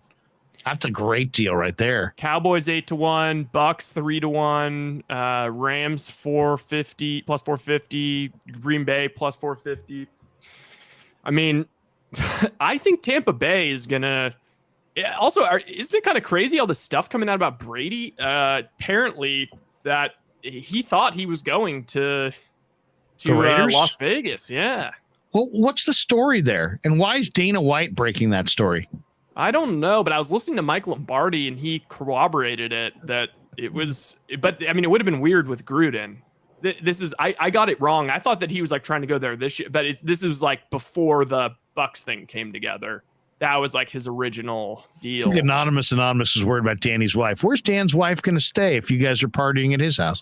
Well, I don't know. We might get a team, or we might get like a nice little hotel situation. She might have. Maybe we put her up in the hotel. There's a hole in the roof. I don't want to stay here. Be like Doug and Wendy Weiner. You guys remember that from SNL? We don't want to stay in the 55 and over club. We don't want to stay at Del Boca Vista. Del Boca Vista, St. Florida. Jeez. Complete buffet at Dan's, Romo 2001. All right, okay, so why don't we go around the room? Who's your Super Bowl matchup? Who do you got? I'll take. Okay. So this was tough. I'm going to stay trying with the Niners just because I'm a little bit of a homer, but I also looking at the talent on this team, and I think they'll get Danny knows talent. Better in the second half. Trey will be that much more seasoned. So I'm going with the Niners. And the one thing is you gotta factor in the like, you know, the kind of the one that you're not thinking of, because it's the NFL. I mean, nobody's thinking Bengals. The only team I could think of that is like could be that is the Vikings in the NFC. I'm gonna go. I don't know. They look like a Super Bowl team at all to me. I mean, now granted they had 27 guys sitting out, but it goes to the thing where it's like who else could win? Who else could, you know, who else is going to do it? It's all right. Let's take a look at this. Let's take a quick look. A quick gander. Quick gander. Okay, I'm saying Harbaugh, Niners. I'm going to say Niners Buffalo. I'm saying Niners Ravens. I got Niners. And I tried to not pick the Niners, but I am so down on the Bucks, and I'm so down on the Packers, and I'm so down on the Cowboys, and I'm so down on. Well, I'm not necessarily so down on the Rams, but I'm. It seems unlikely that they'd get back. I'm gonna say, because it's always something you're not banking on. To me, the teams to watch for in the AFC, I mean, obviously you've got your Chiefs.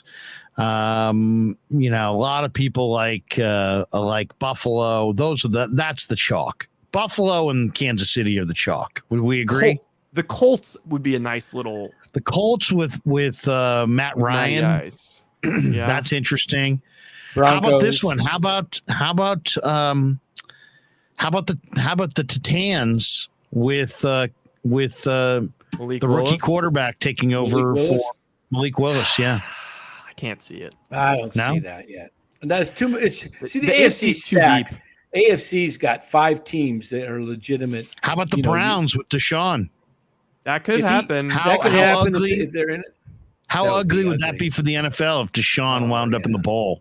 By the way, as much as we don't want to be conspiracy theory guys, how crazy is it that Baker's named the starter and he gets to play the Browns week 1, and then Deshaun's suspension is, changed to 11 games, and his first game back is versus the Texans? I mean, come on. What are we talking about here? That's just too it's a little too perfect for me.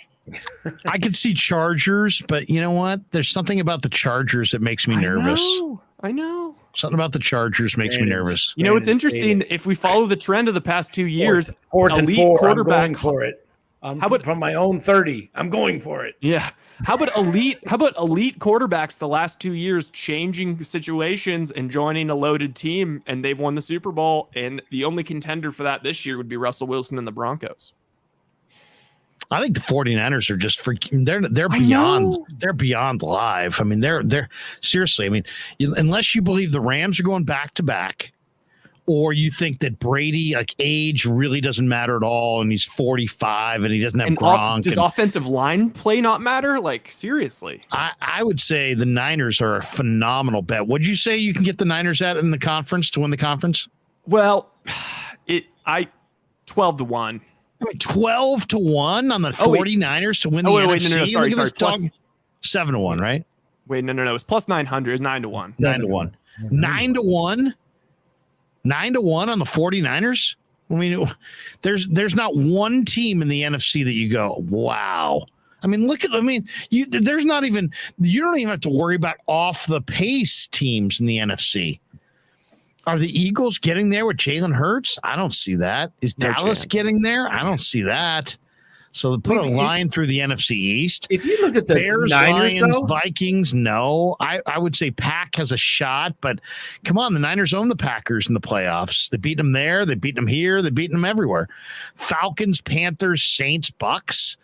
I mean, Brady's 45 years old. The rest of those teams are pretenders. Rams are I love the 49ers to go to the Super Bowl out of the NFC. The question is, to me, I guess if I had to pick it, I would say Niners, Bills. Yeah, that's what I got. Listen to the Niners, though. Listen to where they're at. They've got the best tackle in football. They've got arguably the best tight end, or one of the top 2.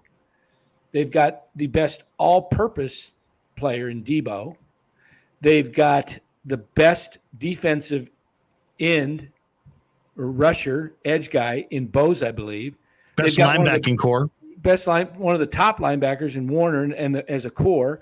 And then their defensive secondary is not, they're not have a star. Is much improved. Solid, no, I think it's really good.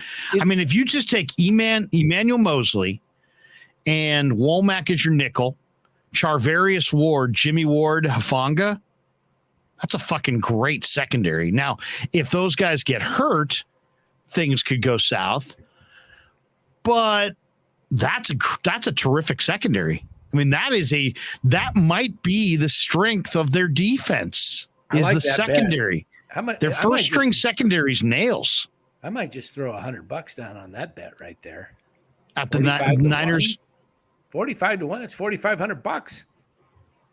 45-1 to win the Super Bowl on the Bills Niners. Just a matchup.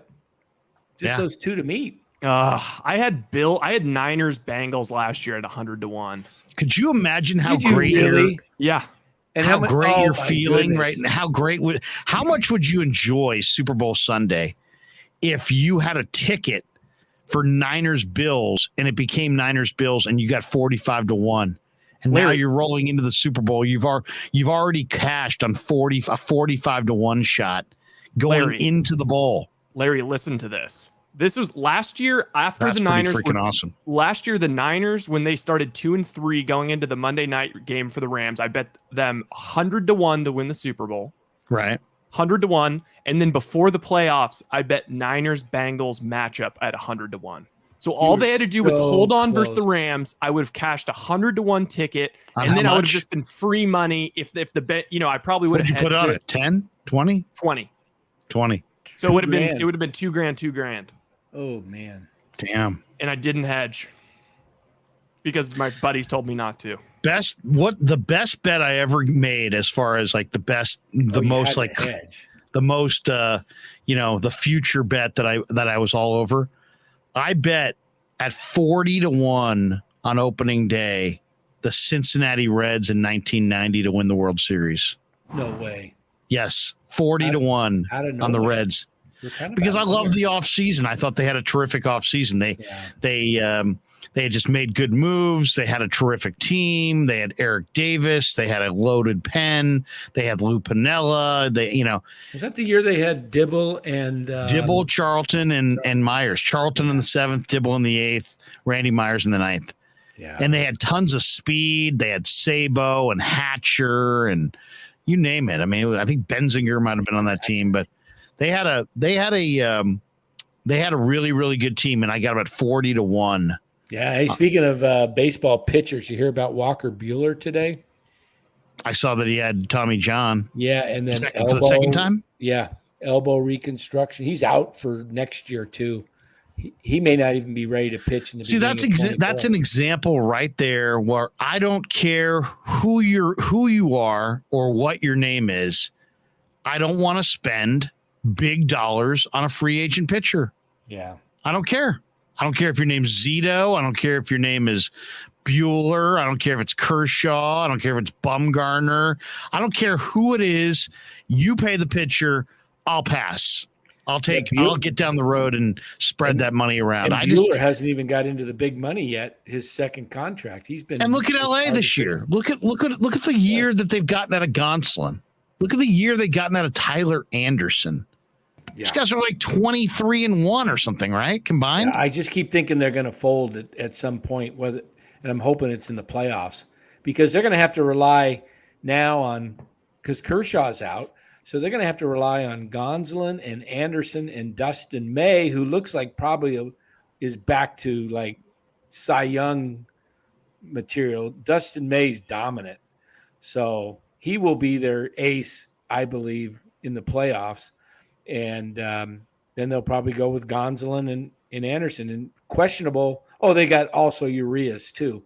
So they still got 4 starters. And then they got Kershaw at some point maybe coming back. So Lou Marson says it's going to be Chargers, Cowboys. 49ers can't run their way to the Super Bowl and the best defense. I mean, okay, don't you think that I do like Dallas? I really do. I mean, I think Dallas is a really good bet. Why? Because if you look closely at Dallas, one, they're in a crazy bad division. Okay, I mean their division, the likelihood that Dallas winds up in the playoffs is pretty damn good, right? Because they got all 2 against the Giants, 2 against the Washington. That's a bad division. And then you look at them now; they don't have great receivers. They have CeeDee Lamb, they have Jalen Tolbert, and so that's the one question about Dallas that to me is a major question is they lost Amari Cooper. How good exactly are the receivers? But you still have Dalton Schultz. You got Dak Prescott. You got a couple running backs that are decent and Zeke and Pollard. And then on defense, that's an improved defense. That really is. That's a very improved defense in my mind. You look at that, what they've added there.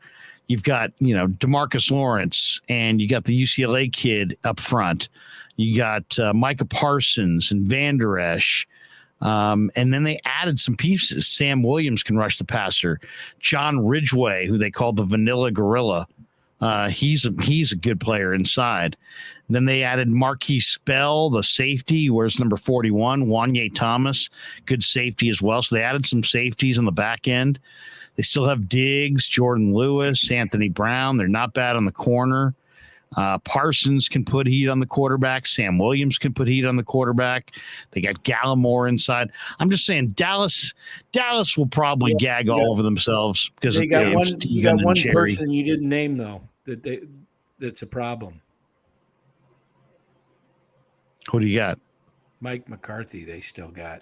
Yeah. Guys, he'll get so you might get fired.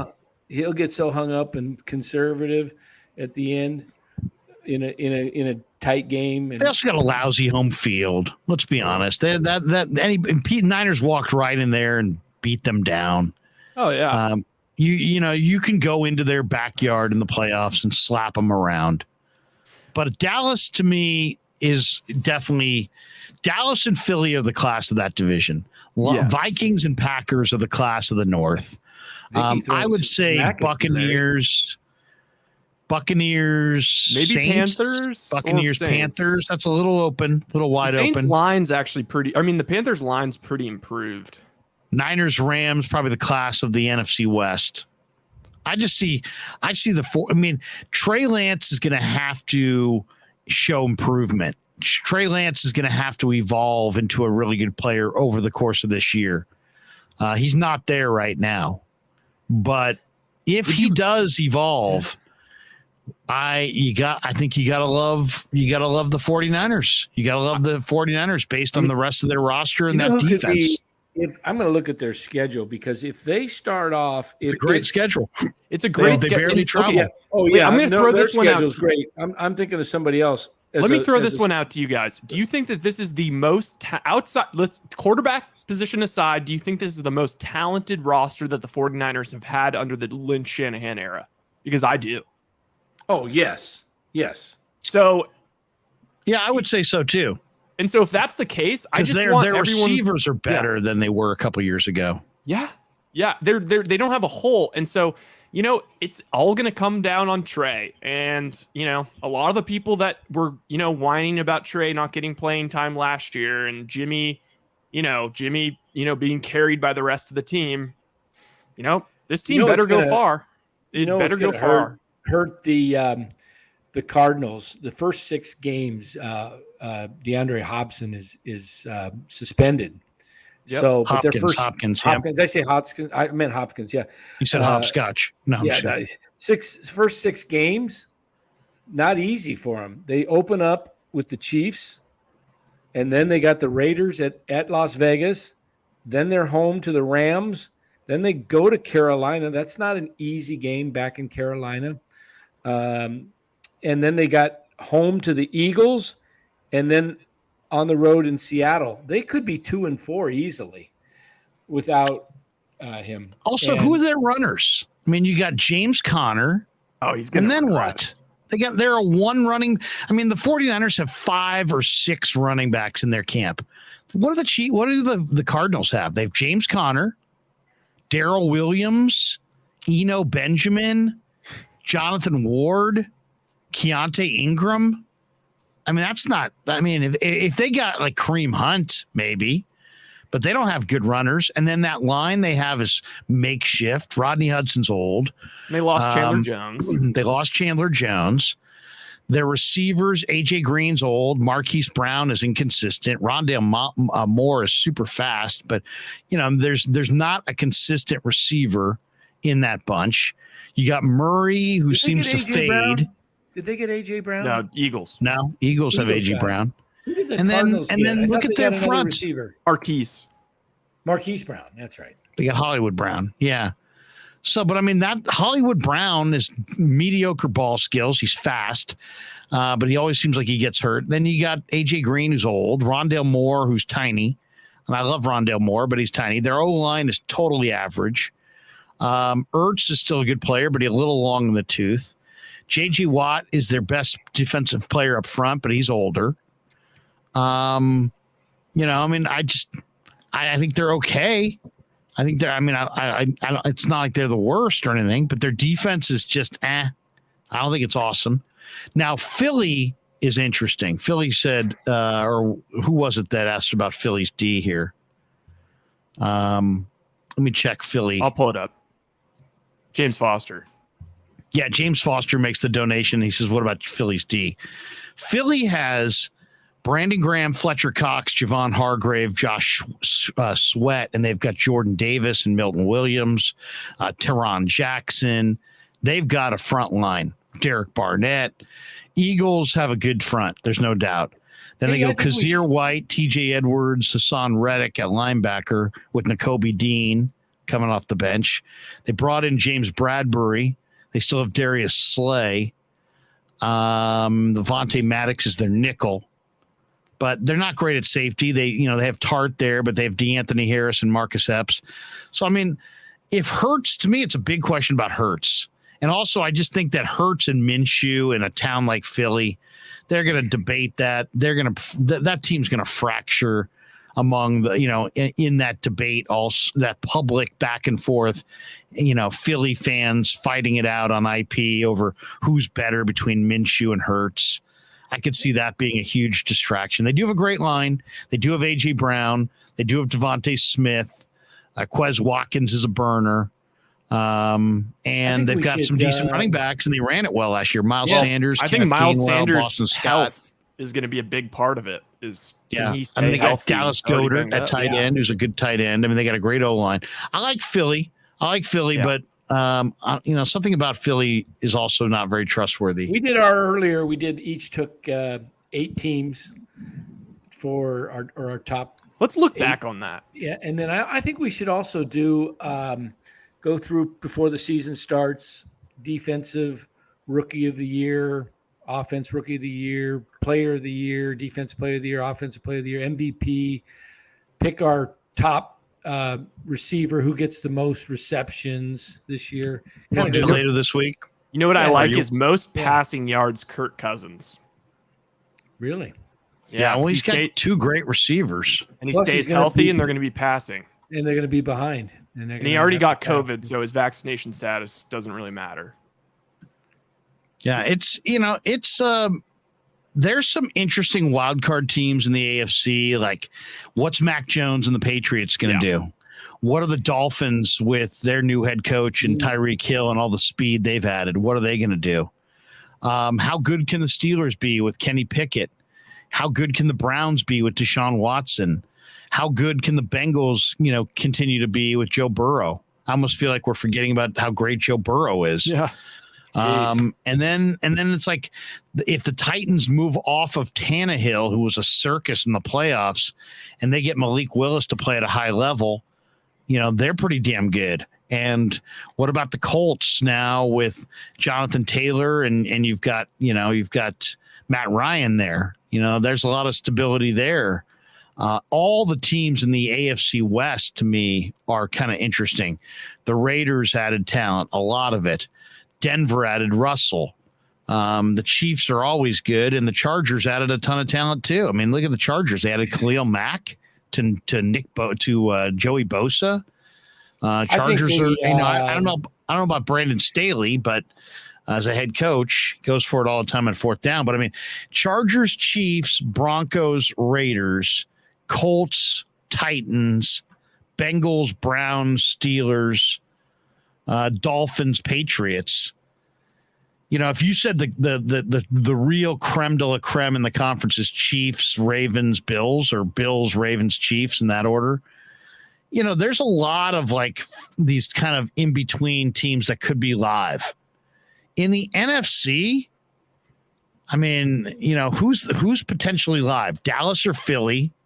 Maybe Vikings, maybe Panthers, maybe Cardinals or Seahawks, maybe. Otherwise, the hierarchy is much more established.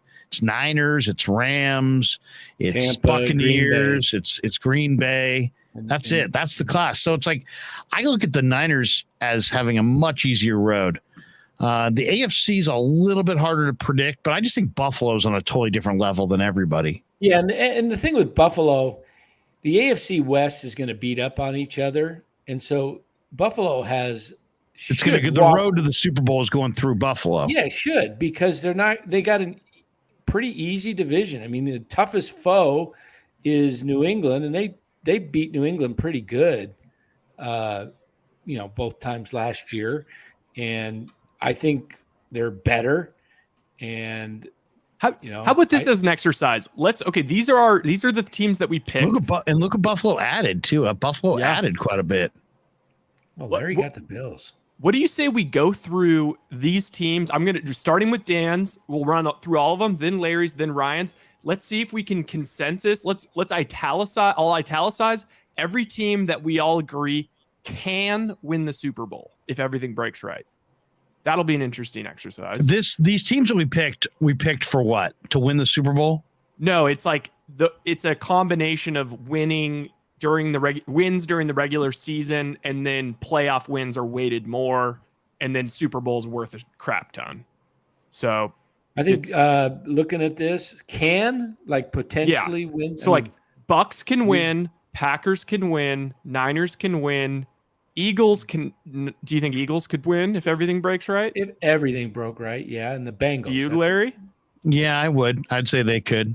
Bengals? Yeah. Yes. Saints? No. Raiders? No. Steelers? No. Okay, Larry. Bills? Yes. Chiefs? Yes. Colts? Yep. Yes. Yes. Patriots? No. I'm saying no. I'll say no. Titans? Yes. Titans? Titans are a really good football team. If everything went well and Willis is a threat, it's very similar to the Eagles. Browns, you have to say if everything went right, the Browns could win the Super Bowl. Yeah. I mean, The Cardinals, no. Seahawks, no. Okay. Rams? Yes. Yes. Chargers? Yes. Ravens? Yes. Broncos? Yes. No. The Broncos aren't winning the Super Bowl. But the Broncos have as good of a shot as the Titans or the Eagles. Yeah. I would say. I don't think, I mean, they've got Russell. They've got a great I don't roster. know about that. You really think the Broncos? Let me see. Let me take a look at the Broncos. I mean, in terms of Vegas odds, the Broncos are right behind the Niners. These are the Vegas odds when we did it. So I don't know. I would say no. I would say no. First year head coach. You've got a lot of young weapons. I mean, Judy, Hamler, Javonte. Alberto, Javonte. They're babies. They got a bunch of babies in there. And how good's their O-line? They did add DJ Jones. They did add K'Wan Williams. You've got Surtain. Yeah, Surtain's a big time player in the secondary. I mean, they got Russell. I guess you could say yes. Cowboys? I don't think so. No. Vikings, Cowboys, Dolphins, no. No. Okay, so that was an interesting exercise. So how many? You got 1, 2, 3, 4 for Ryan. So it looks 1, like 2, 3, 4, 5 for Larry. I think we all had 5. 2. Oh wait, no. I only have 4. You have 4. I have 1, 2, 3, 4, 5, and that's if the Patriots have no shot. Yeah. And then Bucks, Packers. Niners. I would say he's got 5. Yeah. Right. Okay. Interesting. Watch some team that none of us pick win it. Oh, I know. The New York Giants. Yeah. Daniel Jones has led the Giants to the Super Bowl. I'm looking forward to it. I just hope that the 49ers, the biggest thing that they're going to need to do is stay healthy on the offensive line and have cohesiveness there, because this was Sean Proctor. That is a bad beat. Worst bad beat on a future bet was I had Dayton at 35-1 for $350 to win the NCAA tournament in 2012 or 2020 when they had Obi Toppin and they were the number 1 team in the country, and then they got COVIDed. That's pretty brutal. They should give you the money back. That was brutal. They should give you the money back for that. So Matthew Mears says Broncos are a dark horse. Yeah. Who will be the worst team? Dusty Gold says who's going to be the worst team in the NFL? I like to see the Bears, maybe. The Bears. Honestly, the Seahawks, if they don't get a quarterback. Who we thought they were. I mean, Jaguars. How do you not go with the Jaguars? I'm going to say Houston. I think Houston's the odds-on favorite to be the number 1 pick. Is like the actual odds. I'll say this too. A team that I think is going to be really bad this year is Washington. Really? You don't think Wentz? No, I mean, first of all, I think Wentz stinks. I didn't realize how much he stunk until he started moving around, and bad football follows him. Then you've got just bad hoodoo there. Ron Rivera's fining Jack Del Rio for his comments, and that's a bad situation. You got this Dan Schneider situation. I can't stand that organization. They've got kind of a questionable offensive line. You've got your backup quarterbacks, Taylor Heineke. I don't know. I'm not loving their weapons, though. They did get Jahan Dotson, who's pretty good. But I hear Jahan Dotson and McLaurin will probably be their starting receivers over Curtis Samuel. But I mean, they've got 2 good receivers and nobody at tight end that's really solid outside of Logan Thomas. Antonio Gibson's not bad. Brian Robinson, the rookie running back from Alabama, I think is going to be good for Washington. But for all the money they invested on their defense, it just doesn't seem like they're getting a lot of bang out of it. I mean, up on paper, a front line that has, Deron Payne, Jonathan Allen, Montez Sweat. The front line is really talented. Chase, what's his name? Chase Young. But Chase Young's going to miss the first month. But I don't know about the rest of that secondary. What's interesting is if you took a time machine to last year, people I think Washington be bad. I think Washington was the odds-on favorite to Rich Strike. That was okay. The best bet that still pisses me off is the Giants last year, 100-1, not to win the World Series, not to win the pennant, to win the division, and they did it. Did you pick it? No, heavens no. I thought they were going to be sub 500. Yeah, and everyone said the 2021 Giants are probably the biggest sports surprise of my life. Yeah, I mean, if you really think about it, I thought they were going to be sub 500. I was convinced at the break they would sink like a stone. They didn't just not sink like a stone. They outran the Dodgers. They beat the Dodgers and won 107.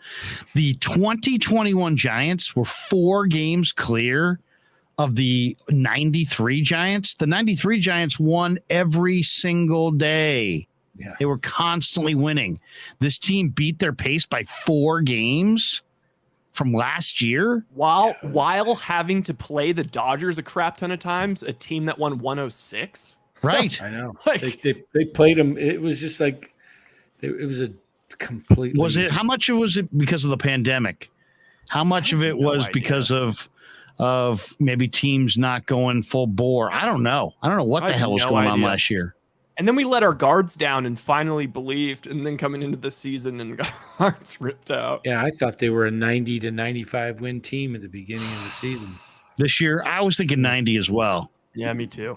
They didn't get close to that. I mean, it just seemed logical. Like, okay, how much worse can they be? How much is Posey worth? 17 games? Sure, maybe, but like, yeah, that's probably about right. It's okay, 90 wins. Everything just kind of went right. Everything. They had 18 pinch hit home runs last year. Does anybody have a real strong conviction on an NFL total? NFL over or under, because I really like Seattle over. What are they? I really do, because 5.5 or Seattle, 6.5. like right now, Seattle has no quarterback, but I think there's a very good chance they're going to get Garoppolo. If they get Garoppolo, that's a free roll. I just think they're a winning team. I mean, they're going to win games. Like Seattle's going to beat the Niners at least once this year. Oh, duh. They're going to win. I don't think this year. They're probably going to beat the Rams once, and they're probably going to beat Seattle once. You're halfway home. I mean, if the over-under's 6, I like Seattle over. I think Pete is too good of a coach. Their standards are too high. Their place is too hard to win in.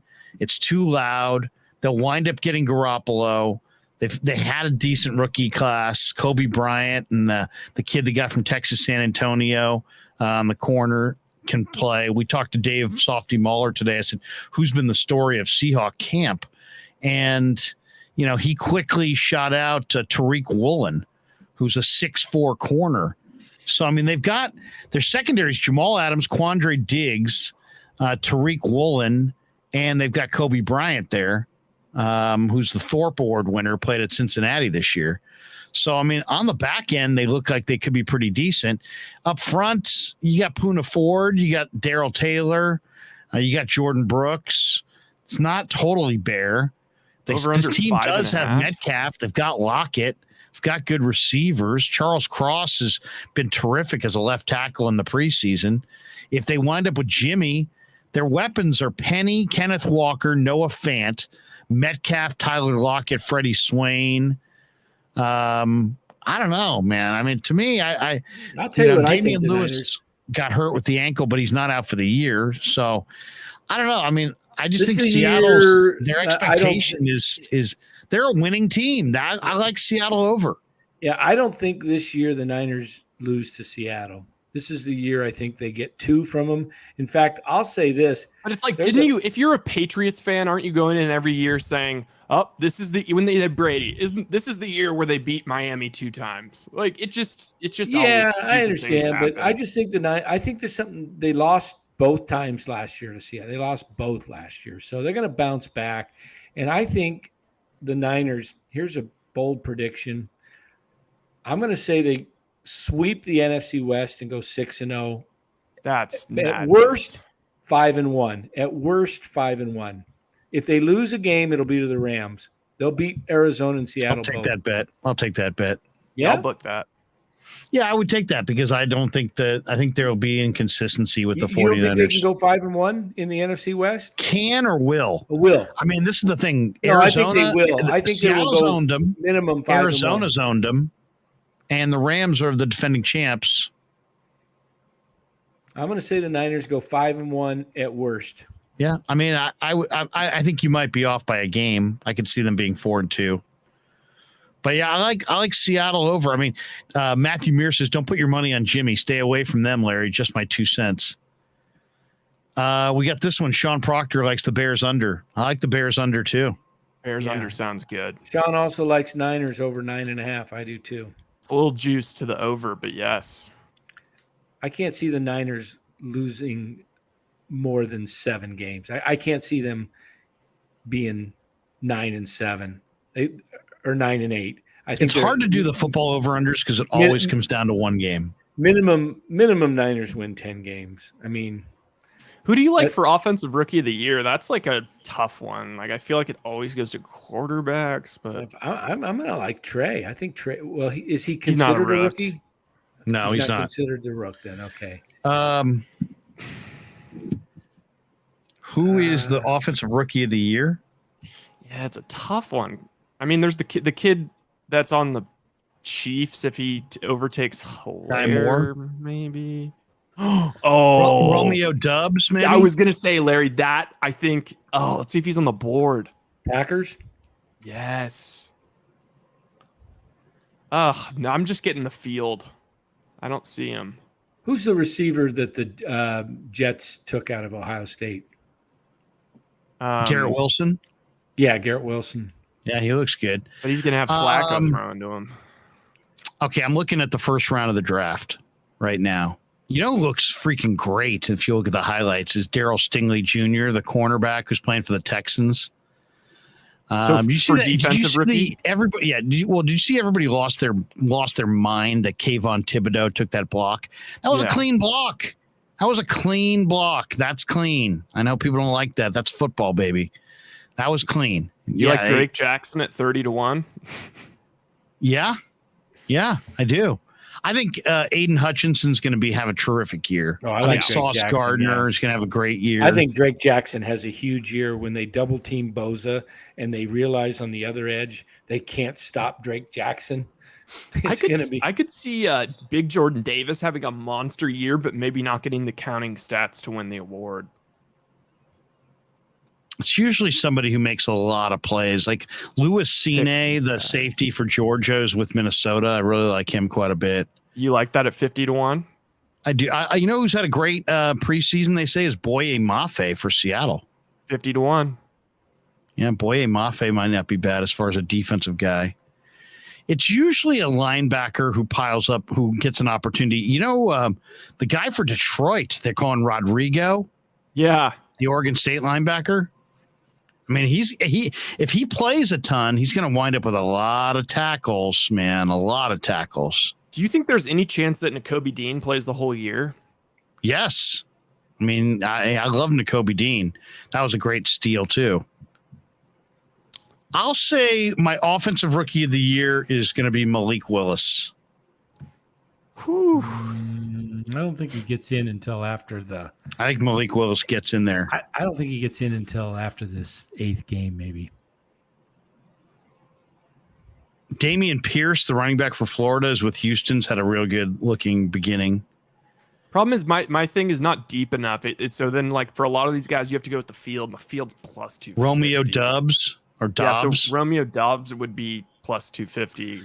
I think I'd probably go Aiden Hutchinson for defensive rookie. Yeah. If it was up to me, I'd go Hutchinson and either Hutchinson or Boye Mafe, and I'd probably go Dobbs. What are we thinking about for MVP? I feel like it's such chalk, but I think that this is just going to be the Josh Allen experience this year. Like, I think he just is going to win it. He would undoubtedly would be the favorite. Undoubtedly. And then there's I like Lamar to have a monster year, but it's just tough. Like, it's hard to win a second one, although the narrative would be there. Oh man! Let's see, MVP of the league. Josh Allen, I think, would get my vote. I know. I think you're right. You know, maybe Justin Herbert. Yeah, Herbs is the second favorite. As far as, Deshaun, I think could have a real good year, but I think he won't play enough. Yeah. TUE?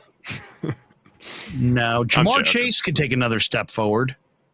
You think maybe he could? Yeah, he's great. Lead the league in receiving. Yeah, Jamar Chase could be absolutely unbelievable. Justin Jefferson could have an unbelievable year. Who's who's a long shot that could lead the league in receiving? In the Allen league? Robinson. Allen Robinson, if Cooper Kupp went down. Oh, that's smart. In number of receptions or yards? Yards. Ayuk, long shot. Gabriel Davis at 40-1. No, there's too many other options there. That's a good one. That's a good question. Definitely not Hollywood. No. Here, I'll just go in order of the. Okay, Cooper Kupp. Stop me when you're like, ooh, that's interesting. Cooper Kupp, Jamar Chase, Justin Jefferson, Devontae, Diggs, AJ Brown, CeeDee Lamb, Debo, Mike Evans. Mike Evans, because Godwin's injured. His other weapon, all the weapons there's no weapons. He's the only guy. Yeah, but you got to think. But that's when you're the only difficult, guy. Though. That means they can lean on you. Yeah, see, that's true. The thing when you're only guy. That's why I pick Ayuk, because you got Kittle and Debo, and then you got Danny Gray that will be in there at times in a 3 wide receiver I'd go Justin Jefferson. If I had to say, give me an MVP, I'd probably say Justin Jefferson, Jonathan Taylor, or Josh Allen. Okay, I'm gonna keep going on these receiving. I want to find one long shot. Kelsey, Tyreek. I'll give you a long shot. Here's a long shot. Is the guy for the Chargers? Mike Williams? No, not him. The other guy, the former Cal Bear. Oh, Keenan Allen. Keenan Allen. Yeah. If he could stay healthy, if he could play, 16 and 17 games, he's got a shot. Yeah, that's actually not bad. Keenan Allen's not a bad one. I really like Kirk for most passing yards. He's pretty far down, 25-1. CeeDee Lamb could go off. Yeah, that's true. He's pretty high towards the top, though. I'm trying to think, is there a player that could potentially lead the league in passing just because they're always behind and he has to air it out? Like a Jameis Winston or something? Yeah, Cousins, it fits into that box. I think that I really like the Cousins. He's like 17. What about most rush yards?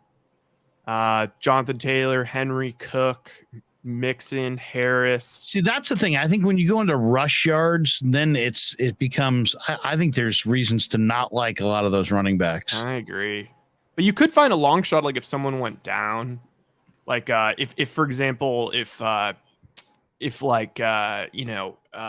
Jones went down, maybe AJ Dillon or definitely not Penny. Oh, Lamar Jackson, 40-1. Where's Elijah Mitchell on that? Is he in the top 15? Yeah, he's 18-1. Elijah Mitchell is 18-1, and Christian McCaffrey's 30-1. That seems dubious. Yeah, Joe Mixon. Maybe ETN at 66. They're probably going to be passing No. They're going to be losing too many games. Maybe Trevor Lawrence for most pass yards. I would say Jonathan Taylor. Yeah. And after Jonathan Taylor, I always like having one long shot. Is always fun. I'd say Elijah Mitchell, but the Niners just use their back so liberally. Yeah. DeAndre Swift, 50-1. He might not be bad, but there's Jamal Williams there as well. Yeah, and he's going to get a lot of passing yards. Defensive player of the year. Aaron Jones. I think Aaron Jones is going to be a huge impact guy statistically with no Devontae. I think he's going to get a lot of touches in the red zone.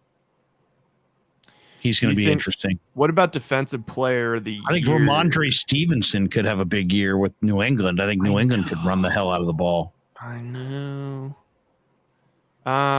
Defensive player of the year long shots is I'm trying to think of a corner that could potentially get a bunch of picks and what if Patrick Surtain, what if the Broncos are really good and Surtain has 13 picks or something. Yeah. See Chandler Jones putting up big numbers. Chandler Jones, 45. Let me see here. The best defensive player of the year candidates. I like Micah Parsons a lot. Ooh. Well, Micah Parsons. Myles Garrett, I like a lot. TJ Watt, I like a lot. Yeah. Nick Bosa. This is probably Nick Bosa's year, to be honest. Yeah, I already put it down for Bosa. Could we get a dual Bosa contending? Joey probably can't stay healthy long enough. Yeah. Okay. It's a difficult one because it's sometimes guys come out of the woodwork. Yeah, absolutely. And the field they screw you. See, the problem with Vegas is that because there's not enough competition and it's not legalized everywhere, there's no option to bet. No, they won't win. So they can bring the odds down as low as you want because they don't want people, betting $3 million on DeForest Buckner not to win it and just having a guaranteed ticket. Uh, I mean, Parsons to me looks like he could go off. yeah. I mean, he's the favorite. Is he the favorite? Yeah. Him and TJ. Damn, Padres are going to lose again. Devin White, I think, is a real sleeper for the Bucks. Yeah. Yeah, I mean, he's a tremendous player, and that defense is really, really good. Yeah. Who'd they get? Who's the guy they added inside? Who, Tampa? Yeah. Who did they add inside? As far when you say inside, Oh, D tackle.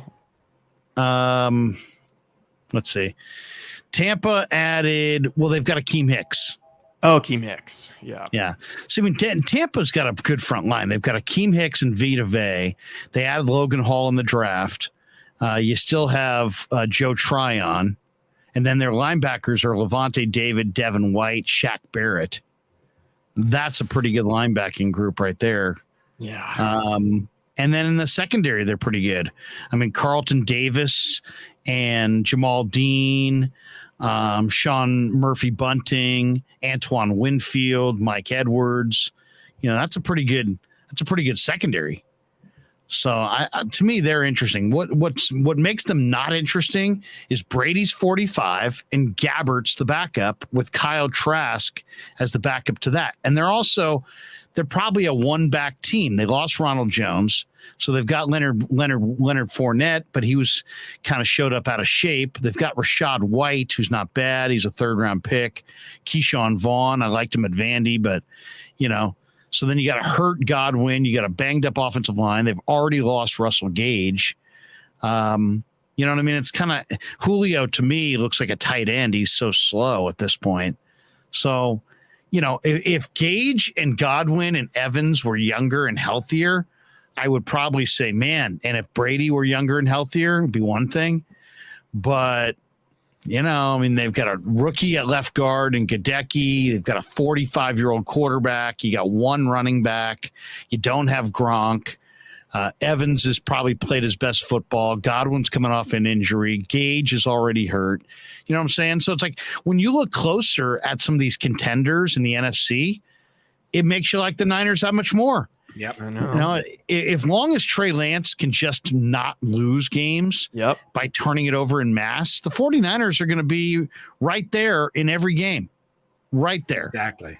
And Larry, have you heard anything about JC Treader? Because I don't understand how he hasn't been picked up yet, unless there's some sort of. Because he's got major health problems. He's got major knee problems, and so he, you know, believe me, there's a reason that guys haven't been picked up at this point, especially at a crucial spot like offensive line. If he had healthy knees and shoulders and everything, they'd be ready to roll, but he doesn't. So that's another reason why the 49ers really can't cut Jason Poe, because there's so many teams that don't have interior offensive linemen that are athletic enough to block the great athletes that are on defense. So, you know, you cut a guy like Poe, he's going to get picked up. Oh yeah. They can't cut Poe. They just have to see the potential and that he's got starter. I mean, I was reading, I think it was Trent Williams as well, that said two things. He said Burford was a steal and he's second round talent. And he said something about Poe as well. So both those guys could be bookend guards for 10 years. Yeah. The 49ers, I mean, the 49ers they got a really, really solid roster. They really do. If you got Banks, if Banks can play guard, imagine Poe at center and guards Burford and Banks. Those three guys all being early 20s, and they play 7-8 solid seasons together. I mean, you got yourself. Well, and also look at some of these other teams. I mean, line. I named Tampa, and I went through their running backs. The Niners go Elijah Mitchell, Jeff Wilson, Trey Sermon, Ty Davis-Price, JaMychal Hasty, Jordan Mason. Do you see what I'm talking about? That's 5 running backs. Yeah. Those guys can all run. I mean, those guys can all start. If tomorrow the Niners had to start week 1 against the Bears, with Mason, Hasty, TDP, Sermon, Wilson, or Mitchell, I'd be fine. Yeah, I'd be fine with any of those guys. Not a single one of those would change the line half a point. No. Vegas line. No. I mean, maybe you'd be a little concerned by Sermon because he hasn't really gotten in any kind of flow. But I'm not. I mean, he's an NFL back, in my opinion. I think the offensive line has better depth, much better depth than it had a year ago.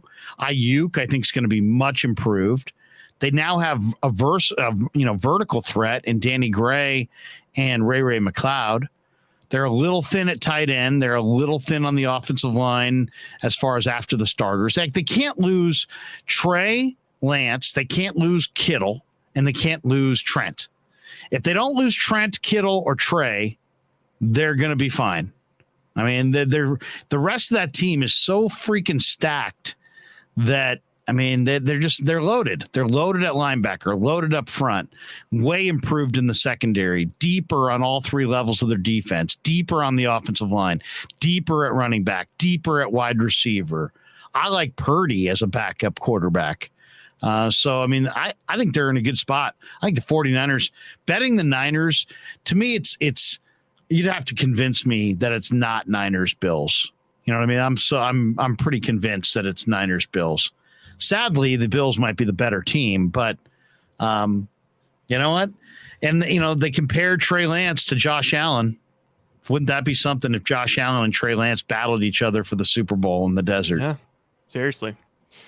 All right, let's do this. Let's pay the bills. We'll come back and have our final thoughts on the Krueg show, and we'll do it all after this. Larry Krueger here for Telmetrics. Thanks to Casey Bateman and the good people at Telmetrics. If you're an occupational therapist, if you're an orthopedic surgeon, a chiropractor, a physical therapist of any kind, Telmetrics is designed for you to use in your practice and will greatly benefit your patients. Telmetrics uses computer vision and artificial intelligence and provides a platform for outpatient rehab therapy services, both in the clinical and the telehealth environments. So using Telmetrics can improve your patient's experience and much more. So for all your sports injury needs, or if you're a physical rehabilitation specialist of any kind, make sure you use telmetrics.co, TELMETRIX.co. And thanks to Casey Bateman and all the good people at Telmetrics for being a proud sponsor of the Krueg. I'd like to thank our sponsor, Dan Coccimilgio. Dan is a buddy, and he is a phenomenal retirement planning specialist. And you can contact him today at securemoney.com or at his number 925-628-9966. There's a lot of uncertainty in our world right now, and you want to make sure that your money is secure. That is the key. Danny's got 25 years of experience, born and raised right here in the Bay Area, and he can help you get an immediate 10% premium bonus on your principal retirement account. So give him a call, 925-628-9966. He'll make an appointment with you, and you can sit down. It's not a one-size-fits-all kind of a deal. He'll consult with you and come up with a strategy to get you going to where you want to be. Once again, 925-628-9966, securemoney.com on the web.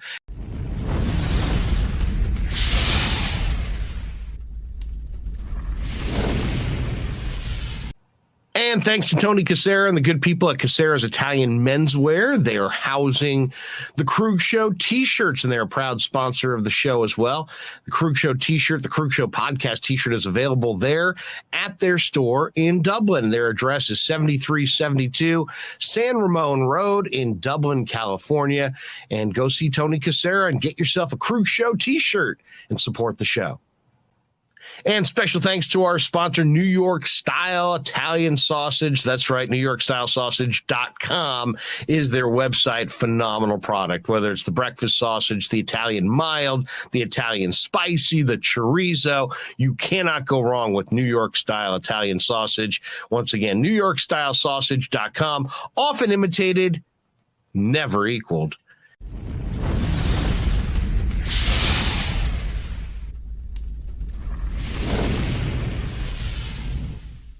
We grew up with a Sunday dinner.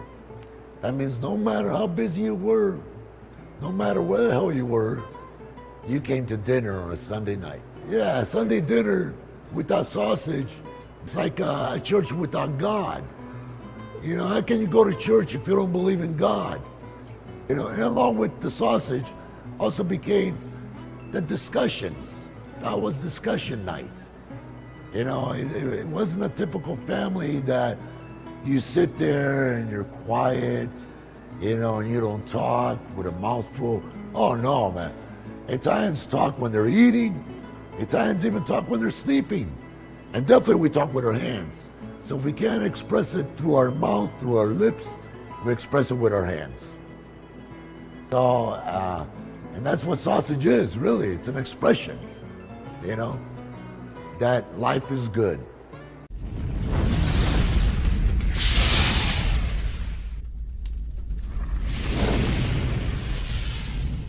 So New York style sausage was started over 70 years ago. We are the largest producer of fresh Italian sausage on the West Coast. What makes our sausage in New York style is really the recipe came from back east, from New York, you know, from Connecticut. If you look at all of our labels, there's maximum 4 or 5 ingredients, which we're really proud of. There's no preservatives, no MSG, fresh in, fresh out. The pork comes in fresh, goes out fresh. There's never any freezing throughout the process.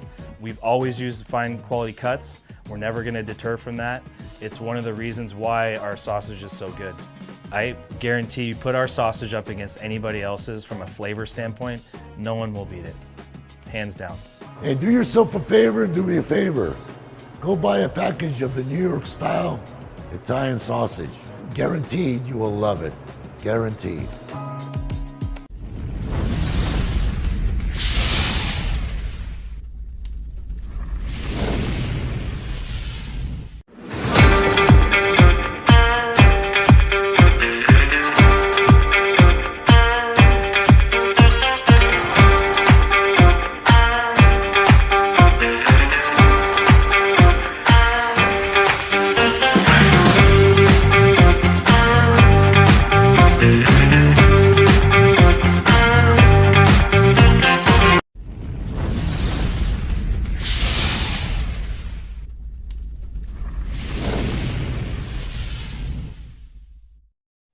All right, fresh in, fresh out. Welcome back to the Krueg Show. Larry Krueger, Dan Coccimilgio, and Lafayette, California, where Ryan lives. But I think Ryan was taken down by one of Pasquale's hitmen. Yeah, Ryan was. They came after him, and he has been removed from the premises. And I sent Ryan. I thought we could close out our closing part with a little humor. I sent him some. I mean, these guys look like they had a great time at the Oakland A's game last night after Sunday's. I think it was Sunday. The left field action up in the upper deck of the. So what was exactly going on? Because you know what, it wasn't my turn to watch the A's, and yeah, I didn't see. I saw it on Twitter. I love County, but I can only do so much. I saw it on Twitter. And evidently, people getting down up on the top deck. Yeah, they were getting down on the top deck. A little oral action. It looked like going up. Looked like Hershiser and B.J. Surhoff are up in the nice. Third deck. Okay, I'll just leave it at Danny's got to get graphic. Somebody was stepping up to the mic, the upper deck. So 4 guys were up in the stands last night. It was 4 guys. Yeah, no. This is 4 guys after the event. They went up to the same area and held some signs, and the signs are hilarious. This would be like you and Malay and your other buddies at Sac State going up there in your heyday, having some fun with the event. And the 3 Danny, signs. I have one question. Was it fresh in and fresh out? Yeah. I did. So here's the signs that these guys, and the looks on their faces is hilarious. It's the first guy. Let me see if I can make. Can you? What does it say? Don, don't blow it. Oh, maybe it's backwards here. Okay, the first one. These seats suck. The next guy says, "Don't blow it." And the other sign says, "Keep your head in the game." Nice. And then there were all kinds of comments on Twitter. Like someone said that the ump wasn't the only one who blew the game.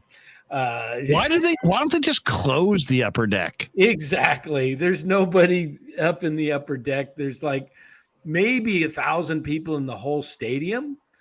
And so they've got people scattered up in the upper deck. They're just, I mean, I guess the third deck, if you Nick J, more balls flying in the upper deck than the actual game. And then another one said, somebody said they're enjoying the baseball game. He kisses her during the strikes, and she kisses him on the balls or whatever. Something. Geez, it's unbelievable. But Justin Kerwin, the A's drew 2,800 last night. Is that true? 2,800? Probably. That's not even friends and family. Calva says the A's had security at every section in the third deck the next game. They outnumbered the actual ticket holders. It's pretty crazy. And they went up and busted these guys. Ryan, I was holding up that picture that I had sent you. We were going over the A's, the sign that I sent you in the email or text. But the security came and removed these guys. They were just having some fun. So security's like putting a squash on the whole thing. But somebody's got to get something out of an A's game. Yeah, there it is. Okay, so Giants, for those tuning in, Giants get a 3-1 win. They almost coughed it up at the end, but Doval gets save number 18, and the Giants get the win. Tomorrow, Giants play in the morning, and it'll be Logan Webb against Manning for the Tigers. Giants are minus 165 favorites. The over-under tomorrow is 7.5. So morning baseball, little morning game, 10-10 action tomorrow. So maybe we'll do a post-game middle of the day. What do you guys think? You want to do a midday post-game? Yeah, we could do one. Probably it'd be about 1:30 or so. 1:30. Yeah, we could do a little midday post-game. There's no 49ers tomorrow. They'll be traveling. And maybe we'll be taping our segment tomorrow for the next day. We'll see about that. We'll talk about that later.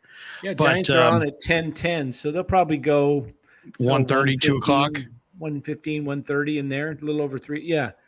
Well, Webb goes tomorrow, so maybe he, keeps it going. Who knows? But then they got an off day Thursday, and then 3 in Minnesota.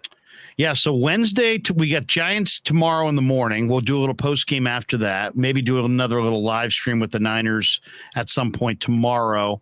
And then Thursday, we've got final preseason game, Niners-Texans from Houston.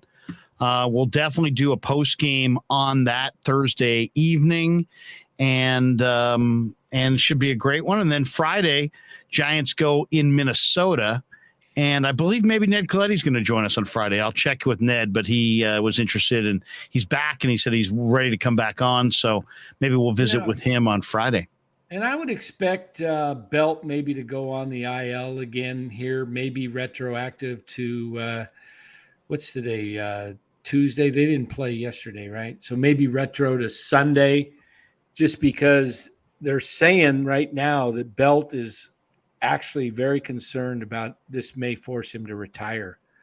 That the knee is not responding. He's kind of concerned about it. And so I'm thinking the Giants just need to get a healthy player up here. And I don't know if that would be Luis Gonzalez or if they have someone else who can play more first base. It's probably someone like Gonzalez, or maybe Ramos. Give him a shot, but let's get an athletic guy up here. If Belt's not available, why would you keep a guy on the roster right now if he's not well enough to but only pinch hit occasionally and he can't run? Just give him a week off and get somebody else up here, because Belt showing a lot by bunting the other day with 2 strikes is showing he has no confidence in his lower body to drive the ball. Those knees got to be in pain, and he's just up there trying to force himself to play. I say get a young guy up here, whether it be an Isan Diaz added to the roster, or Gonzalez is ready to come back, or Ramos. Get an athlete up here that can pop the ball. I'd love to personally see Diaz, because I think he can add a lot to the lineup by hitting it, playing him against right-handers, giving Estrada a little break, putting Diaz at second base, get some pop in the lineup. Let's see what he can do. I mean, the guy's hit like 22 plus home. I don't know what it is. Nick Chase says it's time to just sit belt the rest of the season. His bunt last week was his career white flag, like a horse with a bum leg. Take him out back and shoot him. Well, I would say let's not shoot him. Let's not do that. I like Belt. He's one of my favorite Giants. He's one of my favorites. I want to see give him a week or two. Maybe if it takes 2 weeks, 3 weeks, get that knee some rest and then see if he's got one push in him.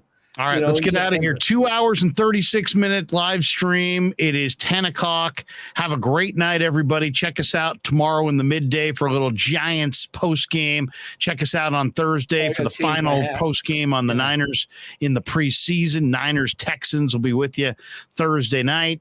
Friday night, we'll be with you after the Giants and the Twins. Having a lot of fun on the Krueg Show. Thanks to everybody in the chat. I think we've ironed out our fantasy roster for the 2 leagues that we're going to have. We're going to do the draft on Sunday. Do we need to do 2 different drafts? We do, huh? Yeah. They'll be going concurrently, though. Okay, so we'll go 2 different drafts on Sunday. We'll make sure that we get everybody's information sent to them. And if you can't be there for the draft, make sure you put it on auto so that the computer will draft for you. But welcome everybody to the Krueg Show Fantasy League. I'm really excited to play fantasy with all you guys this year. And gentlemen, you got one final word on the way out the door?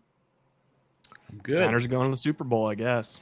Niners, Bills. See you tomorrow. Yeah, never met a man I've been scared of. Careful, you won't get exactly what you asked for. Here for whatever you bring me, getting handled. I answer to no one, I don't need to hassle. Yeah, we ain't never fall back.